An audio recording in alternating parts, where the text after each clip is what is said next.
Thank you doctor Dhanesh. എല്ലാവർക്കും നമസ്കാരം. ഇന്ന് IFPHന്റെ ഇടതടവില്ലാതെ തുടർന്നു വരുന്ന വെബ് പരമ്പരയുടെ 1431 ദിവസം. ഇന്നൊരു പ്രത്യേകത കൂടിയുണ്ട്. നമ്മുടെ മലയാളം സെഷൻ 9:30 ആരംഭിക്കുന്ന ആദ്യത്തെ ദിവസം കൂടിയാണിന്ന്. ഇന്നത്തെ മലയാളം സെഷനിൽ നമുക്ക് ഡോക്ടർ റിജി റഷീദ് നയിക്കുന്ന ഒരു ക്ലാസ് ആണ്. ഇന്നത്തെ ഈ ക്ലാസ്സിൽ പങ്കെടുക്കുന്നതിന് വേണ്ടി സൂം പ്ലാറ്റ്ഫോമിൽ എത്തിയിട്ടുള്ള എല്ലാ ബഹുമാന്യരായ ഡോക്ടേഴ്സിനെയും ഹോമിയോപ്പതി സ്നേഹികളെയും സ്റ്റുഡൻസിനെയും എല്ലാവരെയും ഞാൻ വളരെ സ്നേഹപൂർവ്വം ഇന്നത്തെ ക്ലാസ്സിലേക്ക് സ്വാഗതം ചെയ്യുന്നു. ഡോക്ടർ റിജി റഷീദ് എത്തിയിട്ടുണ്ട്. യുവതലമുറ ഇതുപോലെ ക്ലാസ്സുകളുമായി വരുന്നതിൽ വളരെ സന്തോഷമുണ്ട്. ഡോക്ടർ പല ദിവസവും ഈ സൂമിൽ കയറുന്നത് ഞാൻ കണ്ടിട്ടുണ്ട്. എന്തായാലും വളരെ സന്തോഷം. ഡോക്ടറുടെ ക്ലാസ് തുടങ്ങുന്നതിന് മുമ്പായി ഒരു നിമിഷം ഈശ്വര പ്രാർത്ഥന. ഓക്കെ ഡോക്ടറെ, കുറച്ചും കൂടി ആണെങ്കിൽ ഓക്കെ. അപ്പോൾ എന്തായാലും ഞാൻ ഇന്നത്തെ ക്ലാസ്സിലേക്ക് ഡോക്ടർ റിജി റഷീദിനെ വളരെ സ്നേഹപൂർവ്വം ക്ഷണിക്കുന്നു. ഡോക്ടറെ ക്ലാസ് തുടങ്ങും. വളരെയധികം സന്തോഷമുണ്ട്. 1431 ഞാൻ പറയുന്നത് കേൾക്കാവോ ഡോക്ടറെ? കേൾക്കാം. ഓക്കെ. 1431 എപ്പിസോഡും അതും ടൈം ചേഞ്ച് ചെയ്തിട്ട് 9:30 ഉള്ള ഒരു സെഷനിൽ എനിക്ക് പ്രസന്റ് ചെയ്യാൻ പറ്റിയതിൽ വളരെയധികം സന്തോഷമുണ്ട്. അതോടൊപ്പം തന്നെ ഞാൻ കുറച്ച് എക്സൈറ്റഡ് ആണ്. കാര്യം എന്ന് പറഞ്ഞാൽ ടൈം ചേഞ്ച് ചെയ്തിട്ടുള്ള ആദ്യത്തെ എപ്പിസോഡാണ്. ഒരുപാട് സീനിയേഴ്സ് ഉണ്ട്. അപ്പം എങ്ങനെ ആയിരിക്കും എന്നുള്ള ഒരു സ്ട്രെസ് ഉറപ്പായിട്ട് എനിക്കുണ്ട്. പിന്നെ ഞാൻ വീട്ടിലല്ല, ഞാൻ പുറത്താണ്. അപ്പം ഒരു ഹാളിലാണ്. അപ്പോൾ ഒരു എക്സ്റ്റേണൽ എന്തെങ്കിലും ഒരു ഇതുണ്ടെങ്കിൽ അത് ക്ഷമിക്കുക. പിന്നെ നമ്മളുടെ ടോപ്പിക്ക് അസൂയ എന്നുള്ളതാണ്. അപ്പോൾ ആ ടോപ്പിക്കിലേക്ക് കടക്കുന്നതിന് മുമ്പേ തന്നെ എനിക്ക് ഭയങ്കരമായിട്ട് സന്തോഷം തോന്നിയൊരു കാര്യം എന്ന് പറഞ്ഞാൽ, സാധാരണ നമ്മുടെ എല്ലാ ക്ലാസ്സസും നമ്മൾ വന്നിട്ട് ഞാൻ സ്റ്റാറ്റസ് ഇടാറുണ്ട്. അപ്പം നമുക്ക് അറിയുന്ന ആൾക്കാർ ആരെങ്കിലും ഒക്കെയാണ് ആ സ്റ്റാറ്റസ് മീൻസ് എന്താണ് ക്ലാസ് അല്ലെങ്കിൽ ഇത് കാണാൻ പറ്റുമോ എന്നൊക്കെ ചോദിക്കാറുള്ളത്. പക്ഷെ ഇന്നേ വരെ എൻ്റെ അടുത്ത് സംസാരിച്ചിട്ടില്ലാത്ത ആൾക്കാർ, എനിക്ക് അറിയില്ലാത്ത ആൾക്കാർ ഉൾപ്പെടെ അസൂയക്ക് മരുന്നുണ്ടോ, അത് ഡോക്ടർ കഷണ്ടിക്ക് മരുന്നുണ്ടെന്ന് പറഞ്ഞ് കേട്ടിട്ടുണ്ട്. അസൂയക്ക് മരുന്നുണ്ടെന്ന് ഇപ്പോഴാണ് മനസ്സിലായത്. അത് ഹോമിയോപ്പതിയിൽ ഉള്ളതാണോ അല്ലെങ്കിൽ വേറെ എവിടെന്നെങ്കിലും കണ്ടെത്തിയതാണോ എന്ന് ചോദിക്കുന്ന ആ ഒരു ഇത് പറയാറുണ്ട്, ചോദിച്ചിട്ടുണ്ട് കേട്ടോ. അപ്പൊ അതെനിക്ക് ശരിക്കും പറഞ്ഞാൽ ഭയങ്കരമായിട്ടൊരു സന്തോഷം തോന്നി. എന്താണെന്നറിയാമോ, നമ്മള് പലതരത്തിലുള്ള ഡിസീസ് കണ്ടീഷൻസ് എക്സ്പ്ലെയിൻ ചെയ്യുന്ന ആൾക്കാരാണല്ലോ. അത് ഫിസിക്കലി ആണെങ്കിലും മെന്റലി ആണെങ്കിലും ഇമോഷണലി ആണെങ്കിലും എക്സ്പ്ലെയിൻ ചെയ്യുന്ന ആൾക്കാരുണ്ട്. പക്ഷെ ഈ ടോപ്പിക്കിന്റെ അടുത്ത് എന്തോ ആൾക്കാർക്ക് കുറച്ചും കൂടി ഒരു താല്പര്യം ഉള്ള പോലെ എനിക്ക് തോന്നിയിട്ടുണ്ട്. അപ്പൊ ഞാൻ അവരോട് ക്ലാസ്സിൽ എൻട്രി ചെയ്യുകയോ അല്ലെങ്കിൽ അതിന്റെ റെക്കോർഡഡ് വീഡിയോ നിങ്ങൾക്ക് അവൈലബിൾ ആക്കി തരികയോ ചെയ്യാമെന്ന് പറഞ്ഞിട്ടുണ്ട്. അപ്പൊ അതിന് എനിക്ക് ഇങ്ങനെ ഒരു അവസരം തന്നതിൽ തീർച്ചയായിട്ടും എനിക്ക് വളരെയധികം സന്തോഷമുണ്ട്. പിന്നെ ധനേഷ് സാറിന്റെ അടുത്ത് മീൻസ് എന്തെങ്കിലും ഒരു ടോപ്പിക്കിന്റെ കാര്യം ചോദിക്കുമ്പോൾ തന്നെ വളരെ പോസിറ്റീവായിട്ടാണ് സാർ റിപ്ലൈ ചെയ്യുക. ഡോക്ടർക്ക് ഇഷ്ടമുള്ളത് സെലക്ട് ചെയ്യാം എന്നുള്ളത്. അപ്പൊ അത് തന്നെ നമുക്കൊരു വലിയ കാര്യമാണ്, ഒരു വേറിട്ട മേഖലയിൽ ചിന്തിക്കുക എന്നുള്ള ഒരു ഇത്. അപ്പൊ നമുക്ക് അസൂയ എന്നുള്ള ടോപ്പിക്കിലേക്ക് കടക്കാം. അപ്പം അസൂയ ഉണ്ടോ എന്ന് ചോദിക്കുന്നതിന് ആ ചോദ്യത്തിൽ പ്രസക്തി ഇല്ല. കാര്യം എന്ന് പറഞ്ഞാൽ നമുക്ക് എല്ലാവരും നമ്മൾ അസൂയുള്ള ആൾക്കാരാണ്. പക്ഷെ ആ അസൂയ പല ഗ്രേഡിലാണ് നമ്മളിലുള്ളത് എന്നുള്ളതാണ് സത്യം. ആരും വന്നിട്ട് നമ്മളടുത്ത് പറയാൻ പോണില്ല എനിക്ക് കുറച്ച് അസൂയ ഉണ്ട് കേട്ടോ, അല്ലെങ്കിൽ ഞാൻ പിന്നെ എങ്ങനെ പറയും എന്നുള്ള രീതിയിലുള്ളതാണ്. ഇപ്പൊ നമ്മൾ വളരെ തിക്കായിട്ടുള്ള ക്ലോസ് ഫ്രണ്ട്സ് ആണ്, അല്ലെങ്കിൽ നമ്മളുടെ മീൻസ് അല്ലെങ്കിൽ സിബ്ലിങ്സ് ആണ്, അല്ലെങ്കിൽ നമ്മുടെ അത്രയും ക്ലോസ് റിലേറ്റീവ്സ് ഒക്കെ ആണെങ്കിൽ ചിലപ്പോൾ പറയായിരിക്കും, എടി എനിക്കാണെങ്കിൽ അങ്ങ് അസൂയായിട്ട് വയ്യായിരുന്നു അവൾ ആ സാരി കണ്ടപ്പോ, അല്ലെങ്കിൽ അവളുടെ ഓർണമെന്റ്സ് കണ്ടപ്പോ. അവളൊരു ജാട കണ്ടില്ലേ, ഞാൻ ഇത്തിരി എന്തെന്നാ എവിടെന്നാ ചോദിച്ചെന്നപ്പോഴത്തേക്കും അവളുടെ ഒരു മുഖഭാവം കാണണമായിരുന്നു. ഇനി വേറെ അർത്ഥത്തില് നമുക്ക് ചിലപ്പോൾ അസൂയൊന്നും ഉണ്ടാവില്ല. നമുക്കൊരാളുടെ നല്ലത് കാണുമ്പോൾ നല്ലതാണ് എന്ന് അംഗീകരിക്കാനുള്ള ഒരു മനസ്സോടു കൂടി തന്നെ ആയിരിക്കും നമ്മളിപ്പം എന്തെങ്കിലുമൊക്കെ നല്ല നമ്മളെ കാണിക്കുമ്പോൾ നമ്മൾ അതിലൊരു അഭിപ്രായം പറയുക. പലപ്പോഴും പലരും വളരെ നിഷ്കളങ്കമായി പറയുന്ന അഭിപ്രായമായിരിക്കും. പക്ഷെ അപ്പുറത്തുള്ള ആൾ എന്താ എടുക്കാന്നറിയോ, ഉം. അവൾക്ക് പിടിച്ചില്ല ഞാൻ വാങ്ങിയത്. അല്ലെങ്കിൽ ഞാൻ പുതിയ വണ്ടിയിൽ വന്നത് അവനത്ര ഇഷ്ടപ്പെട്ടിട്ടില്ല. എന്റെ ക്രോക്സിന്റെ ചെരുപ്പ് ഞാൻ 4000 രൂപ കൊടുത്ത് വാങ്ങിയതാണ്. പക്ഷെ അതിന് 4000 രൂപ ഉണ്ടെന്ന് അവനറിയണമെങ്കില് ഇതൊക്കെ വാങ്ങി ശീലം ഉണ്ടായിരിക്കണമല്ലോ. അങ്ങനെ പറയുന്ന ആൾക്കാരുണ്ട്. അപ്പൊ അങ്ങനെയല്ല. അത് നമ്മളുടെ ഒരു മെന്റാലിറ്റിയാണ്. നമുക്ക് സ്വന്തമായിട്ട് അസൂയ ഉണ്ടോ എന്നുള്ളതും അല്ലെങ്കിൽ നമ്മുടെ ഓപ്പോസിറ്റ് നിൽക്കുന്ന ആൾക്ക് നമ്മളെ അങ്ങനെ ആ ഒരു തരത്തിലേക്ക് ജഡ്ജ് ചെയ്തെടുക്കാനും ഉള്ളൊരു പ്രശ്നമാണ്. അപ്പം നമുക്ക് അസൂയ എന്താണ് എന്ന് പറയേണ്ട ആവശ്യമില്ല. കാര്യം എന്ന് പറയുന്നത് നമുക്ക് എല്ലാവർക്കും അറിയുന്ന കാര്യമാണ്. നമുക്ക് ഇൻബോൺ ആയിട്ട് കിട്ടിയിട്ടുള്ള കാര്യമാണ്. അപ്പൊ അതെന്താണെന്നുള്ളതല്ല. അപ്പം അസൂയ എന്തുകൊണ്ട് എന്നുള്ളതാണ് ഒരു ചോദ്യം. പിന്നെ പൊതുവെ കേൾക്കുന്ന ഒരു കാര്യമാണ്, ഡോക്ടറെ അസൂയയും കുശുമ്പും ഒക്കെ പെണ്ണുങ്ങൾക്ക് പറഞ്ഞിട്ടുള്ളതല്ലേ. നമുക്കൊക്കെ അത് അങ്ങനെ അങ്ങനെ യൂണിവേഴ്സിറ്റി ബ്രാൻഡ് ചെയ്യേണ്ട ആവശ്യമൊന്നുമില്ല. പെണ്ണുങ്ങൾക്ക് മാത്രമല്ല, ഒരുപക്ഷെ പെണ്ണുങ്ങളെക്കാൾ ഒരു 5-6 പടി മുകളിലായിരിക്കും ആണുങ്ങളുടെ അസൂയ എന്ന് പറയുന്നത്. നമ്മൾ പാവങ്ങളായതുകൊണ്ട് നമ്മളുടെ അസൂയ കുറെയൊക്കെ അടുത്തവർക്ക് മനസ്സിലാവും. നമ്മളിപ്പോൾ പറഞ്ഞില്ലെങ്കിലും നമ്മുടെ ഫേഷ്യൽ എക്സ്പ്രഷനിൽ അല്ലെങ്കിൽ നമ്മൾ എന്തെങ്കിലുമൊക്കെ കാര്യങ്ങൾ ചെയ്യുമ്പോൾ അവരത് തിരിച്ചറിയും. പക്ഷെ ഇവര് നമ്മളെക്കാൾ മിടുക്കരാണ്. അപ്പൊ അതുകൊണ്ട് ഇവരുടെ അസൂയ നമുക്ക് പെട്ടെന്ന് തിരിച്ചറിയാൻ പറ്റില്ല എന്നുള്ളതാണ് ഒരു വലിയ സംഭവം. ഇപ്പൊ നമ്മള് ഈ എല്ലാ പ്രൊഫഷനും നല്ലതാണ്. എല്ലാ പ്രൊഫഷനും അതിൻ്റെതായിട്ടുള്ള വാല്യൂ ഉണ്ട്. അപ്പൊ ഞാൻ കാറ്റഗറൈസ് ചെയ്ത് പറയുന്നതല്ല. പക്ഷെ എന്നാലും എനിക്ക് തോന്നിയിട്ടുള്ള ചില കാര്യങ്ങളാണ്.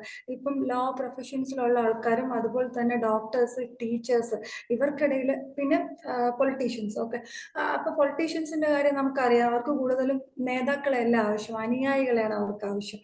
എത്രത്തോളം അണികൾ കൂടും അത്രത്തോളം അവർക്ക് സന്തോഷമാണ്.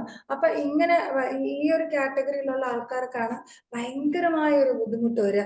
എന്തെങ്കിലും ഒരു പുതിയ കാര്യം കണ്ടുപിടിച്ചു എന്നോ അല്ലെങ്കിൽ എന്തെങ്കിലും തീസിസോ മറ്റു കാര്യങ്ങളോ എന്തെങ്കിലുമൊക്കെ കാര്യങ്ങൾ പറയുമ്പോഴോ, ഏതെങ്കിലും ഒരു കേസ് ജയിച്ചു എന്നുള്ള കാര്യം പറയുമ്പോഴോ, അല്ലെങ്കിൽ ഒരു ടോപ്പ് ലെവൽ ലീഡർ താഴെ ഒരു ഇന്റർമീഡിയറ്റ് ആയിട്ടുള്ള ആളിനെ നമ്മൾ ഒന്ന് അപ്രീഷിയേറ്റ് ചെയ്യുമ്പോൾ നമുക്കിത് ക്ലാസിക്കലായിട്ട് ഐഡന്റിഫൈ ചെയ്യാൻ സാധിക്കും. അത് മെയിൽസിലാണ്. ആ സമയത്താണ് മെയിൽസിൽ നമുക്ക് കുറച്ചും കൂടെ അത് കൂടുതൽ മനസ്സിലാക്കാൻ സാധിക്കുന്നത്. അപ്പം അസൂയ എന്തുകൊണ്ട് എങ്ങനെ നേരിടാം എന്നുള്ളതാണ്. അത് കഴിഞ്ഞിട്ട് നമുക്ക് ഹോമിയോപ്പതി ആസ്പെക്റ്റിലേക്ക് പോവാം. അപ്പം നമുക്ക് അതായത് എന്താണ്, നമുക്ക് ദോഷമുള്ള ഒരു വസ്തു അല്ലെങ്കിൽ നമുക്ക് ഇൻട്രസ്റ്റ് ഉള്ള ഒരു വസ്തു, പ്രത്യേകിച്ച് നമ്മൾ ഒരുപാട് ആഗ്രഹിച്ചിരുന്ന മോഹിച്ചിരുന്ന ഒരു സാധനം, അത് മറ്റൊരാളുടെ അടുത്ത് കാണുമ്പം ഉണ്ടാവുന്ന ഒരു അസഹിഷ്ണുതയാണ് ആക്ച്വലി അസൂയ എന്ന് പറയുന്നത്.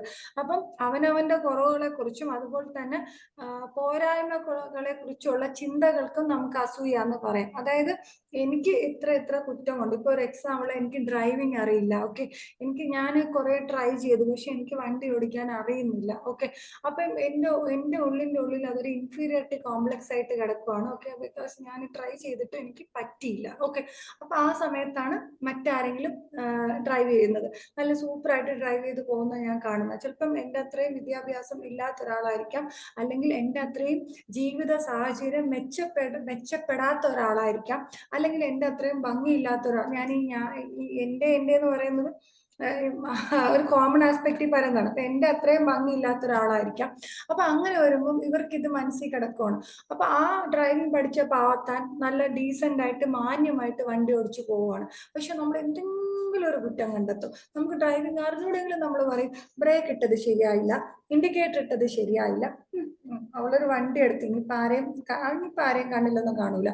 ഇപ്പൊ നമ്മൾ എന്തെങ്കിലും തിരക്കിൽ വിട്ടുപോയതായിരിക്കാം. പക്ഷെ എന്നാലും നമ്മളെ കാണുമ്പോൾ അവർ ആദ്യം പറയുന്നത് എന്തായിരിക്കും അറിയാമോ? ഇനിയിപ്പൊ നമ്മളെ നോക്കേണ്ട ആവശ്യമൊന്നും ഇല്ലല്ലോ, ഇതൊന്നും ഇല്ലാതിരുന്ന ഒരു കാലത്ത് നമ്മളൊക്കെ ഉണ്ടായിരുന്നുള്ളൂ. ഓക്കെ, അപ്പം അപ്പുറത്ത് നിൽക്കുന്ന ആൾ ഇന്നസെന്റ് ആയിട്ടുള്ള ഒരാളാണെങ്കിൽ ഭയങ്കരമായിട്ട് അവരത് ഹർട്ട് ചെയ്യും. എന്നാലും എൻ്റെ അടുത്ത് അങ്ങനെ പറഞ്ഞല്ലോ എന്നുള്ളൊരു ഫീലിലേക്കായിരിക്കും അവർ പോവുക. അപ്പൊ ഈ നമ്മുടെ അടുത്ത് അസൂയ എന്നുള്ളത് ബേസിക്കലി 2 കാറ്റഗറി ആണെന്ന് നമ്മൾ തിരിച്ചറിയേണ്ട ആവശ്യകതയുണ്ട്. ഒന്ന്, നമ്മൾ അത്രയും മോഹിക്കുന്ന കാര്യങ്ങൾ, 2 നമ്മളുള്ള കുറവുകളാണെന്നുള്ളത്. അതുപോലെ തന്നെ എന്തെങ്കിലും മറ്റൊരാളിൽ കൂടുതലായിട്ടുള്ളത് കണ്ടാൽ, ഇപ്പൊ അബൻഡൻസ്, ഇപ്പം പൈസയുടെ കാര്യത്തിലോ, അല്ലെങ്കിൽ നമ്മൾ ഒരേ ക്ലാസ്സിൽ പഠിച്ച ആൾക്കാരായിരിക്കാം. അപ്പൊ ആ ഡോക്ടർക്ക് കുറച്ചധികം പേഷ്യന്റ് ഉണ്ട്, അല്ലെങ്കിൽ ആ ഡോക്ടറെ കുറച്ചധികം ആൾക്കാർ ബഹുമാനിക്കുന്നു. പക്ഷെ നമുക്കറിയാം അവരെക്കാൾ കൂടുതൽ നോളജ് നമ്മൾക്കുണ്ട് എന്നറിയാം, അല്ലെങ്കിൽ നമ്മൾ കുറച്ചും കൂടെ അസറ്റ് ആണ് നമുക്ക് അറിയാം, പക്ഷെ നമുക്കത് എക്സ്പ്രസ് ചെയ്യാൻ സാധിക്കുന്നില്ല. അങ്ങനെ വരുന്ന സമയത്ത് നമുക്ക് ഈ അസൂയ അങ്ങനെ തന്നെ ഉണ്ടാവാറുണ്ട്. പിന്നെ ഉള്ളതെന്ന് പറഞ്ഞാൽ, ഈ ഇല്ലാത്ത കാര്യങ്ങൾ, അതായത് എന്തിനൊക്കെയാണോ നമ്മളിൽ ഇല്ല എന്നുള്ള തോന്നല്, അതൊക്കെ നമുക്ക് കിട്ടിത്തുടങ്ങുന്ന ഒരു കാലം വരും. പക്ഷെ അത് കിട്ടിയാലും അപ്പോഴും നമ്മൾ സാറ്റിസ്ഫൈഡ് ആയിരിക്കില്ല. നമുക്ക് മതിയാവോളം കിട്ടിയാലും അതായത് മറ്റൊരാളുടെ കണ്ണിൽ നമ്മൾ എക്സസ് ആയിട്ട് നമുക്കത് കിട്ടി, പക്ഷെ എന്നാൽ പോലും ഞാൻ അതിൽ സാറ്റിസ്ഫൈഡ് ആയിരിക്കില്ല.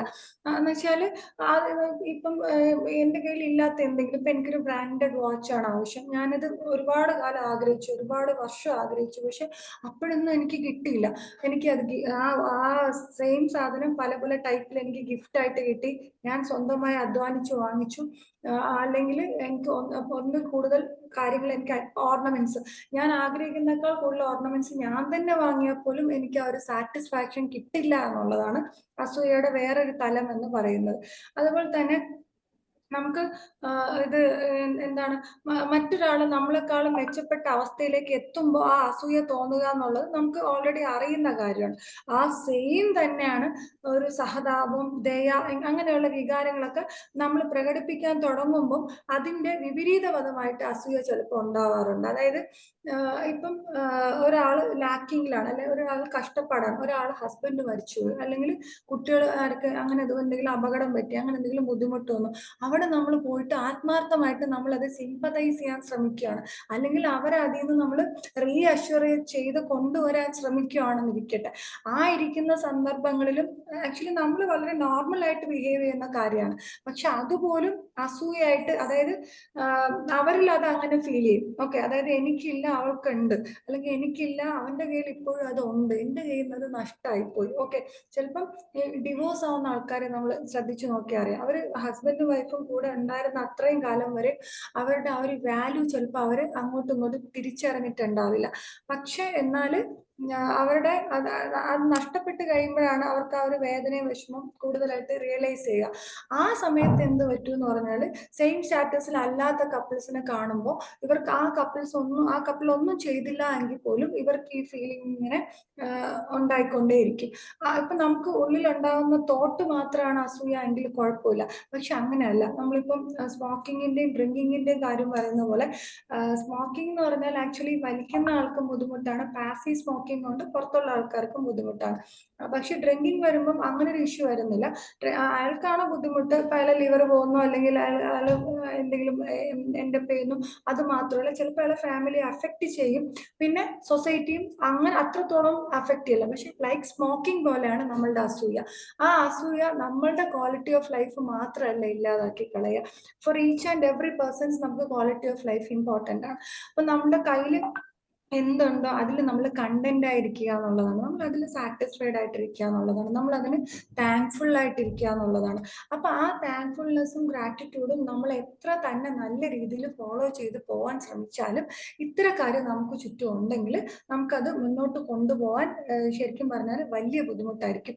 കാര്യം നമ്മൾ ഏത് എസെൻസിലും ഏത് സെൻസിലും നമ്മൾ നല്ല രീതിയിൽ മുന്നോട്ട് വരാൻ, അല്ലെങ്കിൽ നമ്മുടെ ഏതൊരു കമന്റ്സും ഇത്തരക്കാരെ ബുദ്ധിമുട്ടിച്ചു കൊണ്ടേയിരിക്കും. ആക്ച്വലി നമ്മളിപ്പം ഒരു സ്ഥലത്ത് ഒരു ലോസ് ഉണ്ടാവുന്നു, ഒരു ഡിമേസ് ഉണ്ടാവുന്നു, അപ്പൊ അവിടെ പോവുക, അല്ലെങ്കിൽ അവിടെ കണ്ടോലൻസിൽ പങ്കെടുക്കുക എന്ന് പറയുന്നത് ഒരു നോർമലി ഉള്ള കാര്യമാണ്. പക്ഷെ അത് ഇത്തരക്കാരിൽ നേരെ തിരിച്ചായിരിക്കും വരിക. പിന്നെന്ന് പറഞ്ഞാല് ഇത് ഇതിനങ്ങനെ ഏജ് ബാർ ഒന്നും ഇല്ല കേട്ടോ. കുട്ടികൾക്ക് മാത്രമേ വരാവൂ, നേരത്തെ പറഞ്ഞ പോലെ സെക്സിന്റെ കാര്യം പറഞ്ഞ പോലെ തന്നെ കുട്ടികൾക്ക് മാത്രമേ വരാവൂ എന്നുള്ളത്, ഏത് പ്രായത്തിലും വരാം. ചില അമ്മമാരുണ്ട്, അവർക്ക് അവര് അമ്മായിയമ്മ ആവുന്ന സമയത്താണ് ഈ ഒരു പ്രതിഭാസം ഇങ്ങനെ പതിയെ പതിയെ മുളച്ച് പുറത്തേക്ക് വരിക. അതുവരെ അവർ ഭയങ്കര കൈൻഡ് ആൻഡ് ജനറസ് ആയിട്ടുള്ള ആൾക്കാരായിരിക്കും. അമ്മ എന്ന് പറയുമ്പോൾ തന്നെ നമുക്ക് അമ്മയുടെ ഒരു ട്രൂ ഐക്കൺ അല്ലെങ്കിൽ എക്സാമ്പിൾ എന്ന് പറയുന്നത് തന്നെ അവരുടെ ആ ഒരു ഹൃദയ വിശാലതയാണ്, നമുക്കത് പറയാൻ സാധിക്കാം.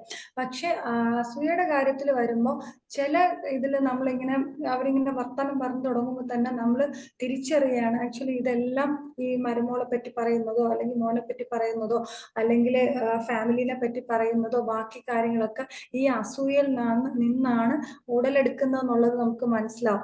പക്ഷെ അൺഫോർച്ചുനേറ്റ്ലി ആ അമ്മ അത് തിരിച്ചറിയാതെ പോകുന്നു എന്നുള്ളതാണ് ഒരു ഒരു ഫാക്ട്.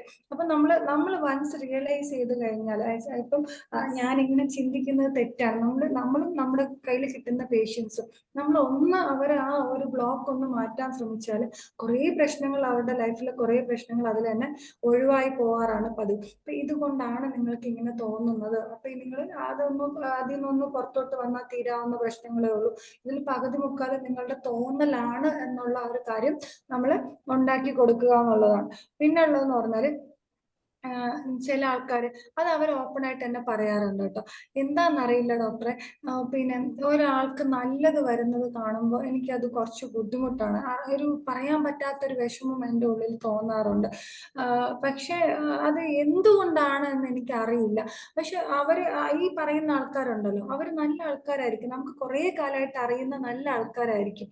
പക്ഷെ നമ്മുടെ അത്രയും ഇൻറ്റിമസി ആയിട്ട് അല്ലെങ്കിൽ നമ്മളെ വിശ്വസിക്കാൻ കൊള്ളാമെന്ന് തോന്നുന്നത് കൊണ്ടായിരിക്കാം അവരത് പറയുന്നത്. അപ്പൊ നമ്മൾ അവരെ പറഞ്ഞു മനസ്സിലാക്കേണ്ടതെന്ന് പറഞ്ഞാൽ മറ്റൊരാൾക്കൊരു നല്ല കാര്യം വരുമ്പോൾ നമ്മൾ എന്താണെന്നറിയാത്തൊരു വിഷമം എന്ന് അവർ എക്സ്പ്ലെയിൻ ചെയ്യുന്ന ആ ഒരു തിങ്ങാണ് അസൂയ എന്ന് നമ്മൾ അവരെ പറഞ്ഞ് മനസ്സിലാക്കി കൊടുക്കുക. അവരതൊരു ഭയങ്കര നോബിളായിട്ടുള്ള സംഭവമായിട്ടായിരിക്കും നമ്മളടുത്ത് പ്രസന്റ് ചെയ്യുക. പക്ഷെ നമ്മളത് അവരെ പറഞ്ഞ് മനസ്സിലാക്കുക, അങ്ങനെയല്ല ഇങ്ങനെയാണ് കാര്യം എന്നുള്ളത് പറഞ്ഞ് മനസ്സിലാക്കുക. പിന്നെ ഉള്ളതെന്ന് പറഞ്ഞാൽ സൗഹൃദങ്ങൾ. ഇപ്പം എൻ്റെ കോളേജ് ഡേയ്സിൽ എൻ്റെ ഒരു ഫ്രണ്ട് പറഞ്ഞതാണ് എൻ്റെ അടുത്ത്. അത് ആക്ച്വലി അതായത് രണ്ടുപേരും ഭയങ്കര തിക്ക് ഫ്രണ്ട്സ് ആണ്. ഓക്കെ, ഇതിൽ ആദ്യത്തെ ഫ്രണ്ടിന് നോളജ് കുറവും രണ്ടാമത്തെ ഫ്രണ്ടിന് നോളജ് കൂടുതലാണ്. ഈ നോളജ് കുറഞ്ഞ ഫ്രണ്ടിന് ഒരുപാട് അവസരങ്ങൾ കിട്ടും. പുള്ളി നന്നായിട്ട് വർത്തമാനം പറയുന്നതാണ്, അപ്പം എക്സ്പോസ് ചെയ്യാൻ വളരെയധികം അവസരങ്ങൾ കിട്ടും. ആദ്യത്തെ ആള് കുറച്ച് ഡോർമെന്റ് ആണ്, കുറച്ച് ഇൻട്രോവേർട്ടഡ് ആണ് ആദ്യത്തെ ആള്. അപ്പൊ ഈ രണ്ടാമത്തെ ആള് എന്ത് നല്ല കാര്യം, അതായത് ഇവര് തമ്മിൽ വലിയ സ്നേഹമാണ്. ഈ ശരിക്കും പറഞ്ഞാൽ ഈ എക്സ്ട്രോവേർട്ടഡ് ആയിട്ടുള്ള ആളിനാണ് ഇൻട്രോവേർട്ടഡ് ആയിട്ടുള്ള ആളുടെ അടുത്ത് കൂടുതൽ സ്നേഹം, യഥാർത്ഥ സ്നേഹം അയാൾക്കാണ് ഉണ്ടായിരുന്നത്.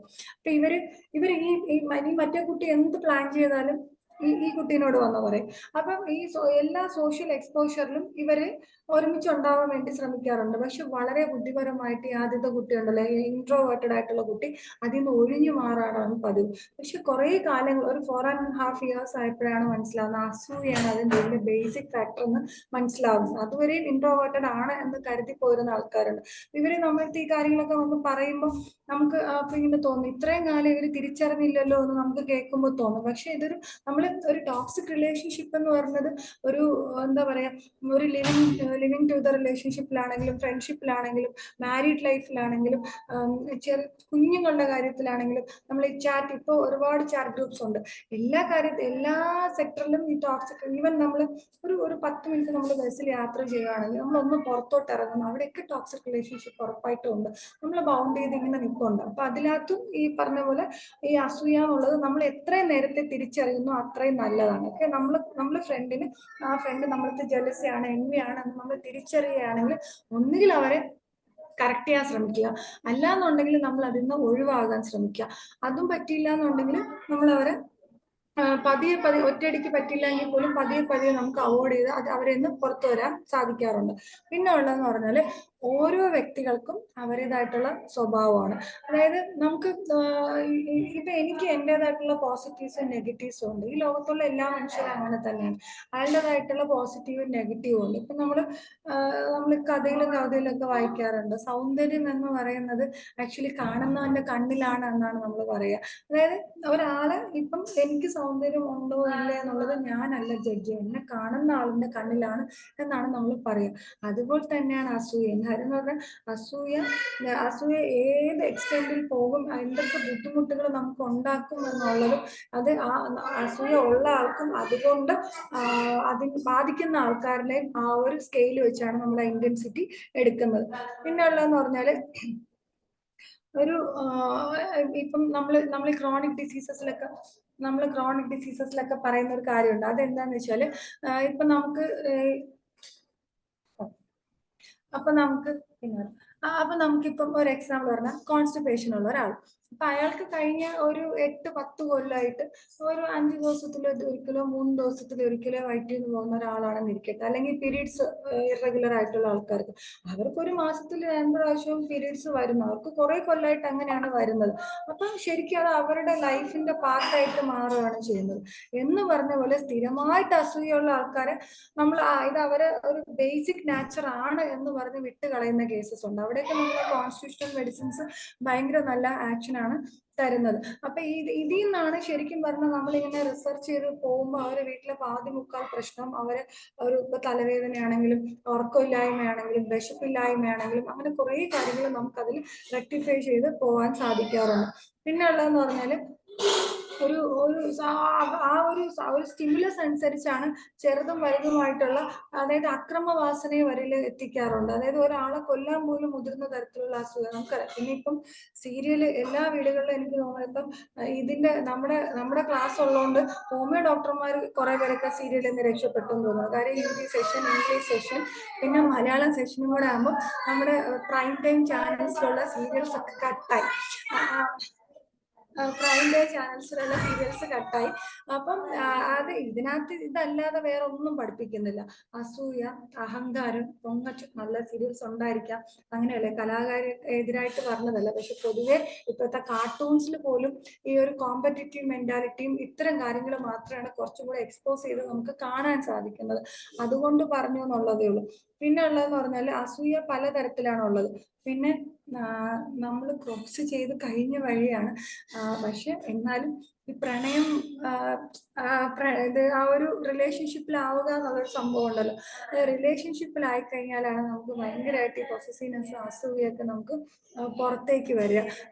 അത് ഇപ്പം പ്രണയത്തിന് അങ്ങനെ പ്രായമൊന്നുമില്ല. ഈ പണ്ടത്തെ പോലെ ഒത്തിരി സാഹചര്യം അല്ല ഇപ്പോൾ. കാര്യം എന്ന് പറഞ്ഞാൽ മൾട്ടിപ്പിൾ റിലേഷൻഷിപ്പുള്ള ഒരുപാട് ആൾക്കാരുണ്ട്. നമ്മൾ അത് പറയാൻ തുടങ്ങിയാൽ ചിലപ്പോൾ നാട്ടിൽ മൊത്തം ഡൈവേഴ്സ് ആയിരിക്കും നടക്കുക. അപ്പൊ അതുകൊണ്ട് പിന്നെ അതായത് ഈ എന്താണ് ഇത് അച്ഛന്റെ കുമ്പസാര കൂട് പോലെയാണ് ശരിക്കും പറഞ്ഞ പല ഹോമിയോ ഡോക്ടേഴ്സിന്റെ അവസ്ഥ. എന്ന് വെച്ചാൽ ഒരുപാട് കാര്യങ്ങൾ നമുക്ക് അറിയാമായിരിക്കും, പക്ഷെ നമുക്കൊന്നും അത് ഒരാളടുത്തും പറയാൻ പറ്റാത്തൊരവസ്ഥ ഉണ്ടാവാറുണ്ട്. പിന്നെ ഭാര്യ എല്ലാം പറഞ്ഞിട്ട് പറയും, ഡോക്ടർ അടുത്ത പ്രാവശ്യം ചേട്ടൻ വരുമ്പോൾ പറയല്ലേ ഡോക്ടർ, ചേട്ടൻ പുറത്തേക്കാണ്, അകത്തേറുമ്പോൾ പറയല്ലേ ഡോക്ടർ. അത് കഴിഞ്ഞ് കുറച്ച് കഴിയുമ്പോൾ ചേട്ടൻ വന്നിട്ട് പറയും, ഒരു നിവൃത്തിയില്ലാതെയാണ് ജീവിക്കുന്നത്, മതിയായി, നിങ്ങൾക്ക് എന്തെങ്കിലും പറഞ്ഞ് ശരിയാക്കാൻ പറ്റുമെങ്കിൽ അതെനിക്ക് വലിയ ഉപകാരമായിരിക്കും എന്ന് പറഞ്ഞ് വരുന്ന ആൾക്കാരുണ്ട്. ഇപ്പൊ ഞാനിപ്പോ ക്ലിനിക്കിൽ നിന്ന് ഇറങ്ങുന്ന സമയത്ത് 8:15 ആയപ്പോൾ ഒരു മോൻ വന്നിരുന്നു എന്നെ കാണാൻ. അപ്പോൾ പണ്ടെങ്ങാണ്ട് ആപ്സസിന് മരുന്ന് വാങ്ങിയതാണ്. അപ്പോൾ ഒരാഴ്ച 2 ആഴ്ച എങ്ങാണ്ട് കഴിച്ചിട്ട് അത് മാറി. അപ്പോൾ ഇപ്പം പുള്ളി ഗൾഫിൽ പോകാൻ പോവാണ്, നാളെയാണ് പോകുന്നത്. അപ്പം കുറച്ച് മരുന്ന് കൂടെ കൊണ്ടുപോകാമെന്ന് വിചാരിച്ചു വന്നതാണ്. പക്ഷെ എന്നെ ഭയങ്കരമായിട്ട് വിഷമിപ്പിച്ചൊരു കാര്യം എന്ന് പറഞ്ഞാൽ, ആ മോന് ചെറിയ പ്രായമുള്ള 25 or 26 ഉള്ളൂ, പക്ഷെ 2 കുഞ്ഞുങ്ങളുണ്ട്. പക്ഷെ ആ മോൻ എന്നോട് പറഞ്ഞെന്ന് പറഞ്ഞാൽ, സമ്പാദ്യം ഇല്ലാത്തത് കൊണ്ടോ അല്ലെങ്കിൽ വീണ്ടും സമ്പാദിക്കണം എന്ന് ആഗ്രഹിച്ചുകൊണ്ടോ അല്ല ഡോക്ടറെ ഞാൻ പോണത്. കാരണം എന്ന് പറഞ്ഞാൽ എൻ്റെ ഭാര്യയ്ക്ക് ഭയങ്കര ദേഷ്യമാണ്, എല്ലാ ദിവസവും എൻ്റെ അടുത്ത് വഴക്കാണ്. പിന്നെ അവളുടെ ചേച്ചിയുടെ അടുത്തുള്ള അസൂയയാണ്. അതായത് അവരുടെ ഒരു ലൈഫ് സ്റ്റൈലും ഇവരായിട്ട് കമ്പയർ ചെയ്യുന്നു. അപ്പൊ അതെനിക്ക് സഹിക്കാൻ വയ്യ. അപ്പൊ ഞാൻ ഇതിന്ന് രക്ഷപ്പെടുമല്ലോ എന്ന് വിചാരിച്ച് ഞാൻ പോവുകയാണ്. പിന്നെ ഇതൊന്നും ആരടുത്തും പറയരുത്. അപ്പൊ ഞാനിത് പറയാൻ കാര്യം, സൗണ്ട് കേൾക്കാത്തതാണോ മാഡം? നോട്ട് ക്ലിയർ എന്ന് എഴുതി കാണിച്ചിരിക്കുന്നു, പക്ഷെ എനിക്ക് ക്ലിയർ ആണ്. എനിക്ക് തോന്നുന്നു തന്നെയാ, അത്യാവശ്യം സൗണ്ട് ക്ലിയർ ആണ്, കുഴപ്പമൊന്നുമില്ല. അത് ആ പറഞ്ഞ അവിടുത്തെ റേഞ്ച് പ്രശ്നം വല്ലതും ആയിരിക്കും, കുഴപ്പമില്ല. അപ്പൊ അങ്ങനെ ഒരു 26 വയസ്സുള്ള ഒരു ചെറുപ്പക്കാരൻ അങ്ങനെ വന്ന് പറയുമ്പോൾ, അത് 2 കുഞ്ഞുങ്ങളുണ്ട്, ഈ ഒരു ഒറ്റ കാര്യത്തിന് വേണ്ടി പുറത്തേക്ക് പോകണോ എന്ന് പറയുന്ന, അപ്പോൾ അവരുടെയൊക്കെ ഒരു ക്വാളിറ്റി ഓഫ് ലൈഫ്, ആ ഭർത്താവിന്റെ, ആ ഭാര്യയുടെ, ആ 2 കുഞ്ഞു മക്കളുടെ, ഈ 4 ആൾക്കാരുടെ ക്വാളിറ്റി ഓഫ് ലൈഫ് എന്താണെന്ന് നമ്മൾ ആലോചിക്കണം. ഇനി ഇവര് 4 പേര് മാത്രമല്ല, ഹസ്ബൻഡ് വീട്ടിൽ നിൽക്കുമ്പോൾ ആ ഹസ്ബൻഡിന്റെ ആ ഫാമിലി, പാരന്റ്സ്, ഇനി ഇവരുടെ വീട്ടിൽ ഇവരുടെ പാരന്റ്സ് ഉണ്ട്, അപ്പൊ 3 ഫാമിലി എഫക്റ്റ് ആയി. ഇനി ഇവരുടെ സിസ്റ്റർ ഉണ്ട്, അപ്പൊ 4 ഫാമിലി. അപ്പൊ ഈ 4 ഫാമിലിയിലൂടെ എങ്ങനെ പോയാലും അറൌണ്ട് ഒരു 25 മെമ്പേഴ്സ് എന്തായാലും കാണുമായിരിക്കുമല്ലോ. അപ്പൊ ഇവരുടെ ഒക്കെ ക്വാളിറ്റി ഓഫ് ലൈഫ് എഫക്റ്റ് ആവുകയാണ്. നമ്മൾ പറയുമ്പോൾ നിസ്സാരം പോലെ അസൂയ അല്ലേ എന്ന് പറയാറുണ്ട്, പക്ഷെ ഇതൊരു വലിയ കൺസേൺ ഉള്ള കാര്യം തന്നെയാണ്. അപ്പൊ ഇങ്ങനെ ഒരുപാട് പ്രശ്നങ്ങൾ നമ്മൾ ഇന്ന് നാളെ മുതൽ ക്ലിനിക്കിൽ വരുന്ന ആൾക്കാരെ നമ്മളൊന്ന് ഒബ്സർവ് ചെയ്ത് നോക്കുമ്പോൾ നമുക്ക് മനസ്സിലാവും ഈ അസൂയയിൽ എന്താണ് ഉള്ളത് എന്നുള്ളത് നമുക്ക് മനസ്സിലാവും. പിന്നെ എന്ന് പറഞ്ഞാല് ഇപ്പൊ ഈ മോൻ പറഞ്ഞതും ഇതിന് ആ പേഷ്യന്റെ കാര്യം ഞാൻ പറയാൻ കാര്യം എന്ന് പറഞ്ഞാല്, പലതരത്തിലുള്ള അസൂയ നമ്മളിങ്ങനെ സെർച്ച് ചെയ്യുമ്പോൾ നമുക്ക് ആദ്യം കിട്ടുന്ന എന്താന്ന് വെച്ചാല്, ഇപ്പൊ പ്രണയബന്ധത്തിൽ ഈ അസൂയ രൂപപ്പെടാറുണ്ടെന്ന് പറഞ്ഞല്ലോ. അപ്പം നമുക്ക് ഏറ്റവും പ്രിയപ്പെട്ട ഒരാളിനെ നഷ്ടാവോ എന്നുള്ളൊരു വേവലാതിയാണ്, അല്ലെങ്കിൽ നമ്മളെക്കാൾ കൂടുതൽ പ്രാധാന്യം മറ്റാർക്കെങ്കിലും കൊടുക്കുന്നുണ്ടോ എന്നുള്ള ഒരു കാര്യമാണ് ഏറ്റവും വലിയ കൺസേൺ എന്ന് പറയുന്നത്. അത് നമ്മൾ പൊസസീവ്നെസ് എന്നുള്ളതല്ല, അതിലൊരു വലിയൊരു അസൂയ അതിനിങ്ങനെ രൂപപ്പെട്ടു വരുന്നുണ്ട്. ഓരോ ദിവസം കഴിയുന്തോറും അല്ലെങ്കിൽ മാസങ്ങൾ കഴിയുന്തോറും വർഷങ്ങൾ കഴിയുന്തോറും അതിങ്ങനെ വളർന്ന് വലുതായി നമ്മൾ വല്ലാത്തൊരവസ്ഥയിലേക്കാണ് കൊണ്ടെത്തിക്കുക. അപ്പൊ നമ്മളിപ്പം ഏത് പ്രൊഫഷനിലുള്ള ആൾക്കാരും ആയിക്കോട്ടെ, പക്ഷെ അത് നമ്മൾ അഫക്റ്റ് ചെയ്യുന്നത് നമ്മൾ ഫീലിങ്സിനെയും ഇമോഷൻസിനെയും അഫക്റ്റ് ചെയ്യുമ്പോൾ അതൊരു വലിയ കൺസേൺ തന്നെയാണ്. അപ്പൊ ഈ കേസില് ഈ ഈ ഈ ഈ ഞാനിപ്പോ പറഞ്ഞ പേഷ്യന്റിന്റെ വൈഫിന്റെ ചേച്ചി, അവരുടെ കേസിൽ എന്ന് പറഞ്ഞാൽ ആ പുള്ളിക്ക് എന്തോ മൾട്ടിപ്പിൾ റിലേഷൻഷിപ്പും അല്ലെങ്കിൽ ഡ്രിങ്കിങ് ഹാബിറ്റും മറ്റു കാര്യങ്ങളൊക്കെ ഉണ്ട്. ഇവൻ അതൊന്നും ഇല്ല. പക്ഷെ അങ്ങനെ ആയിപ്പോവോ അല്ലെങ്കിൽ അങ്ങനെ ആണോ, അല്ലെങ്കിൽ ഞാൻ ഈ പറഞ്ഞ പയ്യന്റെ ആന്റിയുടെ മകനും അല്ലെങ്കിൽ വല്യമ്മയുടെ കൊച്ചിച്ചന്റെ ആരുടെ മകനും ഇതുപോലെ എക്സ്ട്രാ റിലേഷൻസ് ഉണ്ട്. അപ്പൊ ഈ കുട്ടിക്ക് ഒരു ഇൻസെക്യൂരിറ്റി ഫീൽ ഉണ്ട്, അല്ലെങ്കിൽ അസൂയ, ഇൻസെക്യൂരിറ്റി ഫീലും പൊസസീവ്നെസ്സും എല്ലാം കൂടെ ആ ഒരു ലൈഫ് ഭയങ്കരമായിട്ട് നാശമാക്കി കളഞ്ഞുകൊണ്ടിരിക്കുന്നു എന്നുള്ളതാണ്. അപ്പൊ ഞാൻ ആ മോനോട് ആകെ പറഞ്ഞൊരു കാര്യം എന്ന് പറഞ്ഞാൽ, എത്രയും പെട്ടെന്ന് ഒരു നല്ല ഡോക്ടറെ കാണിക്കണം, കൗൺസിലിംഗ് കൊടുക്കണം. കൗൺസിലിംഗ് വളരെ ഇമ്പോർട്ടൻ്റ് ആണ്. അതുപോലെ തന്നെ ഹോമിയോപ്പതിയിൽ ഈ പറഞ്ഞ അസൂയയും പൊസസീവ്നെസ്സും അല്ലെങ്കിൽ ഇൻസെക്യൂർ ഫീലിനൊക്കെ വളരെ നല്ല മരുന്നുണ്ട്. അപ്പൊ അതൊന്ന് ട്രൈ ചെയ്താൽ മതി. പിന്നെ നമ്മൾ സാധാരണ ഹോമിയോ മരുന്ന് കഴിക്കുന്ന പോലെ ഇത്ര തുള്ളി ഇത്ര നേരം, അല്ലെങ്കിൽ പൊടി ഇങ്ങനെ കഴിക്കണം, ഗുളിക 3 വെച്ച് 4 നേരം കഴിക്കണം, അല്ലെങ്കിൽ 2 ഗുളിക വീതം 2 മണിക്കൂർ ഇടവിട്ട് കഴിക്കണം, അങ്ങനെ ഒന്നും കഴിക്കേണ്ട. ഒരു 15 ദിവസമോ അല്ലെങ്കിൽ 1 മാസം കൂടുമ്പോൾ ഒരു പൗഡർ എടുത്താലും മതിയാവും. ഇനിയിപ്പോ മരുന്ന് കഴിക്കാൻ പറഞ്ഞു എന്ന് പറഞ്ഞ് അടുത്തൊരു ഫൈറ്റിലേക്ക് എത്തണ്ട. ആളറിയാതെ നമുക്ക് മരുന്ന് കൊടുക്കാം എന്നുള്ളതേ ഉള്ളൂ. കാര്യം ഇങ്ങനൊരു കാര്യമായ ഒരു ഫാമിലി ഉള്ള കാര്യമായതുകൊണ്ട്.